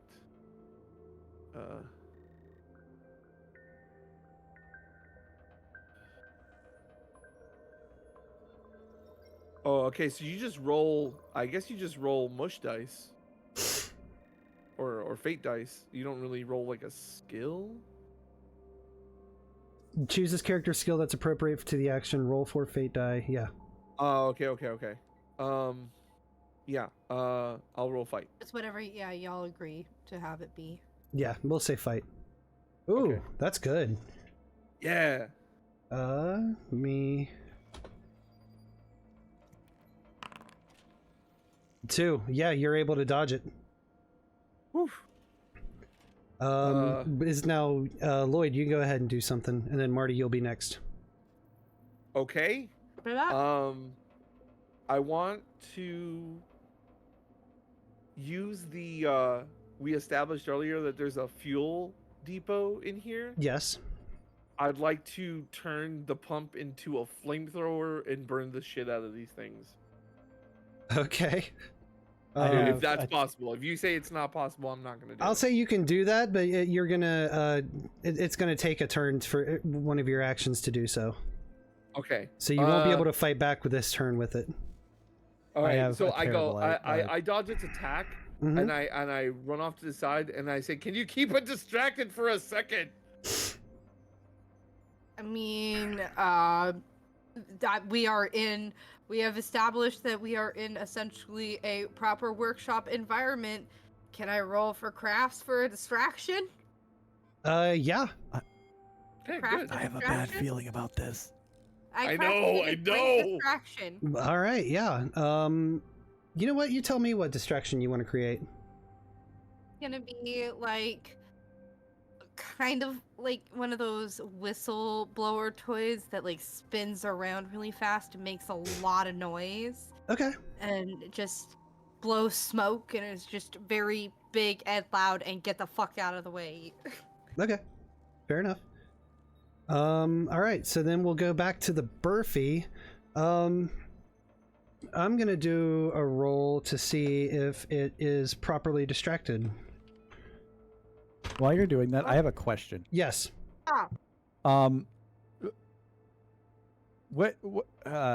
So with Chipp being on the roof, Mm-hmm. would I notice any of this going on? Well, you definitely feel an explosion go off. You'd feel the explosion Right. go off, and you might give me a notice roll actually to see if you hear the roar of Giga Burfy. God. Oh God. Oh yeah, you hear it. For sure. Okay. Rawr. Is everything is everything okay in there? What the heck was that? No, everything is not okay. Nothing is fine. Everything is awful. Okay, cool. Can I get an answer to my second question, please? No, not yet.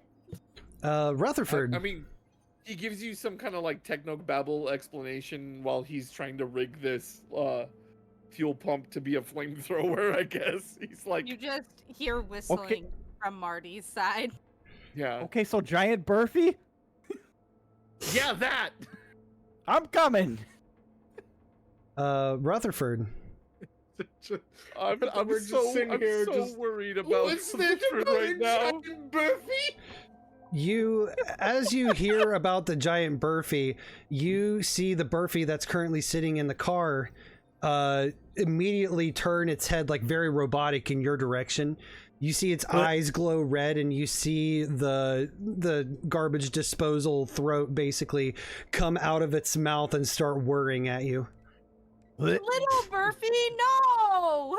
You suddenly hear echoes of Chipp in your mind. Don't forget to stab it if something bad happens. But you do have it restrained by the seatbelt. I was gonna say the seatbelt saved you. Wear your seatbelts, kids. At first, Rutherford just sits there. Protocol shut down. the Nokia car goes shutting down, and then the car shuts off. Cortana, not you. Cortana, turn back on. The car's off. The car's off. Dad, It is still seatbelted in, but the Burfy is like fighting it. It's like trying to jump at you. That's so wrong. Then 100%, I will attempt to stab it. Give me fight. Okay. Oh. Mediocre. You have fate points if you'd like to spend to re-roll. I don't trust it. I don't have anything in fight. I mean, you could just roll like a 2 or something, you know, like Yeah. better than 0. Do it. You get fate points back. No, yeah. I was gonna say, you know what? Fuck it. Oh, As the kids say, YOLO. that's terrible. It's a Oh god. Fuck. God damn it. Oh no. Oh, You supposed to work? you go to swing the dagger at this thing, but its sudden jumps and movements freak you out, and it causes you to miss, and you actually cut the seatbelt. Oh no. Fuck. So now the little Burfy is free, and it is going to lunge at you. Give me another fight roll while I roll to see if it fights you back. Oh, no. 1. 1. Oh yeah. So the Burfy is going to jump on and basically latch onto your shoulder, grinding its garbage disposal throat into your shoulder. It's not deep. But it's starting to like drill basically into your shoulder. So I'm gonna give you a point of physical stress for now. Okay. Ow. But this thing is latched onto you though. Oh no. If it's latched on, that means you can't miss. I mean, yeah, like I mean that's true. Not wrong. I say the next time the next time Rutherford tries to stab it, it gets a bonus. Immediately, Rutherford just starts running towards the last place he saw anyone, which was the guard. Oh no. No. Oh no. Okay. Let's cut back inside as you're running with this Burfy attached to you. All right. Possibly go wrong. So the Burfy is distracted by this thing. Lloyd, you have quickly fashioned your flamethrower. Okay. I'm gonna attempt to burn the shit out of it. Chipp is on the way. All right. Yeah, I was hoping you would go and help Rutherford, but Rutherford ran off. Yeah, well, it is what it is. You guys are closer. Okay, so I'm assuming this is gonna be like a shoot. Yes, that's exactly right. All right, and let me roll Nice. something in return.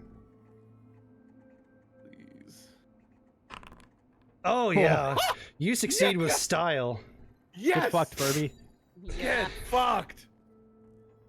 All right, so yeah, you take this flamethrower to Giga Burfy, and you start immediately melting so many of these Burfies. The ones that melt just fall off of it and deactivate, but you do manage to get a good number of them. I'll say that it shrinks down to just above like human average. Okay, It's still so like bigger, a but it's human- not like massive anymore. Yeah, like a human made of Furbies now. Yeah. All right, Marty. 10 Furbies in a human costume. Okay, so 20. we had And the a trench coat. distraction. Yeah. Is there any way I can? I don't know. Is there catwalk? Yeah, there's a catwalk. Can cut down on top of it and try and see if we can crush it. How are you gonna do that? I don't know. Hardcore Good parkour question. crafts and stuff. Ask Chip. If you want to, Yeah, if you want to spend okay. your hardcore parkour to get up onto the catwalk for this turn, you can. Our Chip is up there, I guess. Is Chip up there, or is Chip still on the roof? Chip on Chip the hasn't roof, made it to but- this area yet. Chip, Yeah. we cannot. Okay, well, Chip, if you It- can, like, I don't know, drop stuff onto it from where you were. I've That was an idea I had, but it's not gonna work. that leads into a question. Is it like a typical like warehouse thing where it's got like Skylight. glass like skylight things? Yeah. Okay, fantastic. I can work with that if and when I'm able to. Okay, well then I will, make the idea, known on the walkie-talkies there. But is there anything else that looks big and, throwable? Yeah, big and throwable works. Yeah, there's I don't- some miscellaneous like robotic parts laying around, especially after you use some of them to create the distraction. I'm just trying to think about, or hitting it with the bat. Can I hit it with the bat? You can do Hit that. the bat. That's gonna be Yeah, a fight is that roll. right? Okay. All right, let's Hey. see how the Burfy reacts to that. See how the Come Burfy on. reacts? Not good. Yeah! You succeed with style. Yeah, that's right. I just whoop-ah! Give it a Crunch like Louisville 4 of them. slugger. Yeah. Oh yeah, you smack a good couple of them. Crack and deactivate a good number of them. The Giga Burfy shrinks even more. All right, and then we'll Consider- say that Chip has joined the fray as they are right over top of you guys. Okay, so going back to that catwalk, is it above is it like is it directly above the Burfy? Not at this Cinematic moment, purposes. Okay. but there is a skylight that you can shatter to get onto the catwalk. Okay. Would I possibly need to parkour my way onto that catwalk from the roof? Yes. Okay, then I will do so. Can I just like use my stick to shatter the glass, Mhm. and then jump like parkour over to the catwalk? Yeah. Okay. So then I will do that. We want athletics. Yep. Okay, and then I do have hardcore parkour, so that'll give me a +2 on this, right? Yeah. All right. So that's a 6. There you go. Yeah, I'll say that's easy enough for you to make. You take a Parkour. running start, you kind of like hold the stick out like a jousting lance. And I'll tie your athletics into this. You shatter the skylight and then you jump down and land into like a rolling like a tuck and roll onto the catwalk directly above these guys. I roll and then I roll and I land on my feet and hold my arms out to my sides. Ta-da! And immediately you kind of turn to the side, you do your pop up, ta-da! And it was like horrifying melted guy made of Furbies, like just What the heck is that? What did you do? bash the shit out of it. All right, let's get back to Rutherford real quick. As you are running Rutherford, I'm so towards sorry. the security guard, this thing is not going to stop trying to drill into you. So I will let you do something about that before it starts dealing more damage. Try to throw it. I mean, like, I guess I'm just gonna try to. Can I try to like tear it off me? Yeah, 100%. Ow. I think that's probably going to end up being athletics, Okay. but it's not going to be hard. Yeah, it's a little guy. Fantastic. Okay, so you can Well- spend a fate point to reroll, or you can Yeah. spend a fate point to add 2 to it. You know what? I'm just gonna spend the fate point to add 2. Okay. There you And go. that's actually enough. You pull this thing off of you. I always forget you could just do to add +2. Mhm. I just go and like, after I rip it off me, I just like kind of like handle it like you just handle like a scrangly cat. It's just kind of like keeping it at a distance from you. It just. Yeah, so you're now running with this Burfy that is still snapping at you. Oh God, something's wrong. I'll say that the security guard station isn't far from the actual building itself. So you make it there and you're screaming, you're holding this thing out. The security guard is freaked the fuck out, and he still thinks that you're the CEO. Thankfully. So he's gonna run out of his security guard station. He's going to draw his gun, and he's going to attempt to shoot the Burfy out of your hands. Oh boy. All those jokes of Chipp saying, hopefully Rutherford doesn't get shot. Oh no. Gosh. Okay, so let's roll and see how good he does at that. Okay. Yeah, he pulls out his 9mm, he shoots the Burfy, and it flies out of your hand. The bullet sends it sending out, it hits the ground. You see it glitching, but still not completely deactivated yet. And I'm just like, do it again! At this point, the guard starts just unloading the fucking magazine at this thing. Holy fucking shit. And I'll say in its defective state, that's not too hard for him to do.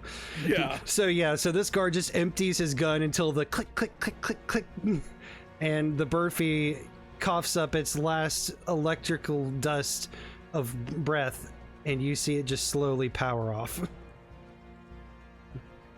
The security guard looks to you and goes, "Sir, are you okay?" This place is dangerous. I can't believe that I would invest in something so dangerous. But you saved my life. Thank you. What is your name? What is your name? My name's Brett. Brett. I reach into my pocket and take a wad of cash out. That's how billionaires do. Take this for your troubles, my friend Brett. He's like, "Oh, thank you for your generosity, sir." Of course. There's something so funny about this guy's name being Brett. I don't know why. I want to go back to the thing dying after unloading a clip. Its last words are just like, "Stop feeding." No more bullets. But I noticed there's not many workers here. Why is that? Yeah, it's everything's automated. Everything uses AI to build the Burfies themselves. Is there like some sort of power source or something that was to stop it? Because obviously there's trouble. There's the electrical room inside, and there's the substation that's just right over there. I don't know how you're gonna destroy that thing, though. The what? The electrical substation. That brings the power from the grid into the building. Oh, okay. Well, we kind of didn't need to do. We did it from inside, right? You shut off the power of the building itself, but there's still the substation that would be feeding the building from the grid. Right, but we've already blown up all the servers inside. So. Yeah. But yeah. Okay. Oh, for a second I thought you were saying like there was like an auxiliary fucking server room or some shit. No. Like, It's just the electrical substation. Okay. Whew. I was about to be like, what? We went through all of that. Brett looks back to you, Rutherford, and goes, "Yeah, I don't know how you're gonna take that thing down with I can't do it with my gun. It's almost like you'd have to drive a car into it or something." Can we just smash? I have a question for you. What's up? How good are you at driving? I mean, I deliver pizzas on my off days. Brett, I am willing to give you all the money I have on me if you want to take my car and ram it. Just floor it into that box. Obviously jump out. I do not want you to get hurt. However, I need you to do this for me. I mean, if there's more of those evil fucking things inside there, then I'll do what I can to help. Absolutely. Give me rapport. That's amazing. Oh god.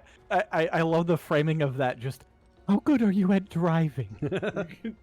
And then smash cuts in. And I'll say, because you are pretending to be the CEO of this company, that you do get a little bit of a boost to this. So he nods and he's like, just show me where your car is. We run back to the. Leave it to me, boss. Your money will be waiting for you. And I just give him a salute, like a military salute. He salutes you back. He's not sure why, but he's saluting you back. And then he gets into the car and turns it on, and you see him start punching some stuff in on the display, and then he just says, "Cortana, direct route." And then the Nokia comes back on and says, "Activating direct route," and then it starts speeding and taking off towards the substation. Oh my god, callbacks! Yes, we I love just this. sit there and fucking go and just put my hand on his shoulder. Just, you're a good man, Brett. You're a good man. And I just take out the wad of cash and just put it in his hand.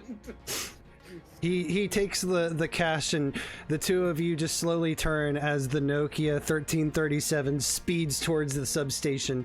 And it's a little distance away, so it takes a couple moments, but you see it going, hitting like a little dip, and then eventually it crashes through the gate surrounding the substation, and then hits it, and you see this massive explosion.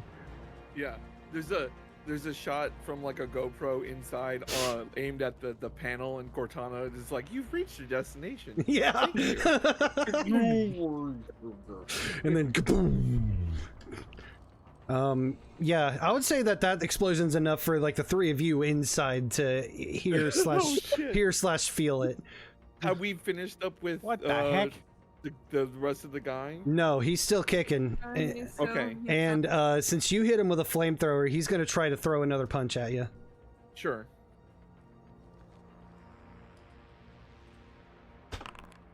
Beat a 1. Okay. I think I can do it, but I have fate point in case. Oh yeah, you're able to nimbly dodge. Okay. All right, So, go ahead rather with your than- turn. Yeah, rather than put more fire on it, I have my allies nearby, and I'm worried about like putting more fire. Uh-huh. There's already a flaming pile of Furbies there, so I kind of want to knock it into that pile and just put more fire on that, I Yeah. guess. All right. So I'll just, I guess, do a fight Uh-huh. roll. And I will contest it. Good Okay. luck with Oh that. yeah, Jeez. fuck no. You succeed Yeah. with style. So I grab one of them, but they're all sort of like connected to each other. I toss it into the pile of flaming burfies, and then just add just a little bit more gas on top. So you throw this thing onto the pile of flaming burfies. You throw more gas on top of it. The fire roars even brighter. You hear sizzling and electrical components burning out. And you notice that the Giga Burfy, still barely kicking, has found itself directly underneath the catwalk that Chipp is on. Perfect. But Marty, it's your turn. I mean, can I just smack it to make it stay there? Yeah, absolutely. All right, cool. That's a fight, right? Uh-huh. With my bat, yeah. Yeah. Okay, here you go. I'm gonna give it a chance to dodge, even though it's on the Okay. ground and on fire. But yeah, Yeah. that spoke for itself. Well, we tried. Well, I mean, it tried. It tried. Good try. But you deliver another blow with the bat, and you crush a couple more of them. It's barely holding itself together, barely got life in it. Chipp, you're up. All right, everybody, watch out! And Chip's gonna run over and using his stick I'm assuming it's just like one of those catwalks that's like held up with like chain links or whatever. Yeah. Okay. Yeah, he's just gonna the side that is of the catwalk that is on that is able to like. Basically, I want to have the catwalk fall onto the damn thing. So Yeah. I'm gonna pop the use the stick to pop the chains holding it up so that it falls down. Give me athletics. Okie dokie. All right, that's not bad. And fate point to boost it or anything? Am I rolling against it or? Oh no, I mean, it's no. an inanimate object. Yeah, it's an but inanimate it's- object. But if you want to like if you want to like do it to the best you can spend a fate point and add 2, or reroll. Yeah, screw it. I haven't used any of my fate points yet, so yeah, just add 2 to it. Fuck it. All right. I'm not taking any chances with this shit. Yeah, for sure. Yeah, so you snap the chains that are holding that section of the catwalk up, and immediately all of this heavy steel just plummets, and Martie and Lloyd, you see this section of catwalk just come down and absolutely crush the remainder of Giga Burfy. When it comes down, Chip is standing there with his hands on his hips. There we go. Oh, That'll man. do. And That'll do. as the Burfies are crushed, all 4 of you from your belts, you start seeing the flashing lights Oh, that means we gotta get out of here. of a mission completed. Yeah. Oh shoot, we did it. Where's the XYZ of the gate? Using your UI, it would be where you had originally parked the car when you showed up. Okay. I guess we go outside and look for Rutherford. Back to the car, Yep. or where we think the car is. Yeah, and we're all like, okay, we should get back to the car, and then we get outside, there's no car. Yeah, you guys get back outside, and there's no car. There's an exploded and on fire substation, and you see Rutherford with the security guard just looking at it at the substation, watching it burn. Oh, wait. We gotta go. But before doing anything, Chip runs back in and then comes back out. Okay. What? Don't worry. Let's go. All right, and so the flashing lights and the beeping on your belt start getting faster and faster and faster until it's a solid tone, and then from each of your belts, it shoots us at a spot in the parking lot, and a large portal opens up. I just sit there and look at Brett one last time, and I'm just like, Brett, follow your dreams. You're so much more than just a pizza delivery man and security guard. I believe in you, Brett. But I have to go. I appreciate you, sir. What the fuck is that thing? Don't worry about it, Brett. As I just remove my mop head, like just the mop, and just put it on him. Goodbye, my friend. Wait, it was a wig the whole time? Just run to the portal. I'll never forget you, Brett. All right, Rutherford has ran into the portal. Okay. Can I take my bat? Yeah, you can take the Yeah. bat. Yeah, I'm taking the bat with me. All right, I'm hopping in the portal. Okay. Take my bat. Yeah. Going in. All right. The 4 of you enter into the portal, and you are sucked back through the time vortex, and you end up back in the time chamber. Holy schmoly, that was rough. As you it's a real guys burn. come back through, you see the operator approach you guys, and she says, well, that's certainly one way to do it, but you destroyed the servers that contain the AI, so I guess job well done. Kind of bit loud there at the end, but a job well done nonetheless. How did you Wahoo. expect us to do it? Sorry? I mean, yeah. It's just like, well, how'd you expect us to do it? These things are crazy. Oh, Who would invent such a thing?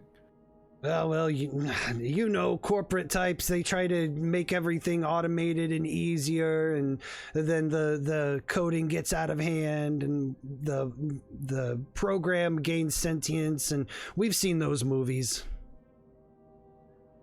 Wait. Yeah, like You have this Terminator. based on a hunch, not on an actuality? Oh no, it was an actuality. Don't get me wrong. Okay. No, this is something that actually happened in that when the timeline changed, but you prevented it. So, yeah. Yeah, it didn't happen. Prevented the Everything's- singularity. Yep, you guys are all back on a big singular donut now. What do you call it? Lloyd kind of adjusts his hat and kind of dusts himself off. He's like, technology was never to blame for the apocalypse. It was always capitalism. Always capitalism. You're so right. Oh, What's capitalism? don't worry about it. It's We don't need okay. to You'll talk never about it, experience yeah. it. You might, depending. I don't know. We Well, maybe. go the places one- we'll go. One last bit of business for me. Okay. And Chipp reaches into his fanny pack and pulls out the face of a Burfy Why? and hands it to Marty. Oh, You said you wanted one of these. Well, this is as close as you're gonna get. Marty just hands it to Kimberly. He's like, you know, I changed my mind. Thank you. I appreciate thank you, Chipp. But I don't think I want it anymore. Oh, are you sure? You were so excited about it before we went there. There is a strong emphasis on was.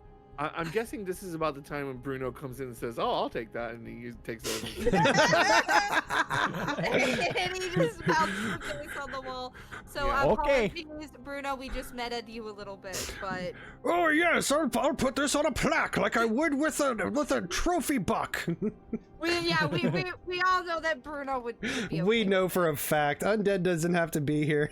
Yeah, there he is. See, if nobody wants it, I will start. See, we fucking know you, Bruno. We absolutely know you. And with that, I think that's a fitting end for the session. To be fair, that's exactly why I grabbed it though, because I saw that comment in chat. on the way out, as Lloyd makes his exit, he just kind of gives Marty "Hey Marty, good work," and he just like leaves. Yeah, that's right. Saw that, right? It just points at Kimberly. Like, you saw that. It happened. And then roll credits. Roll credits. There were witnesses. Credits. All right. Well, thank you guys so much for stopping by for another episode of ChronoCorps. Thank you to my players. Let's go down the table. Shout out something that you got coming up or whatever you want to say. Forgotten. I stream sometimes on my own channel, but you should be like sub to Gil and all that shit. And if you aren't, then who are you even? Okay, bye. All right, and Yeah. TV head. Remember, kids, buy local, Still corporate. Fuck yeah, especially in this instance. but also support Gil on all of his awesome projects, because I'll probably be involved and be there at the table as well. So Yeah, do it. Do it. Do it. Dawn. I don't really have anything else to add since I kind of did my spiel during their Pathfinder.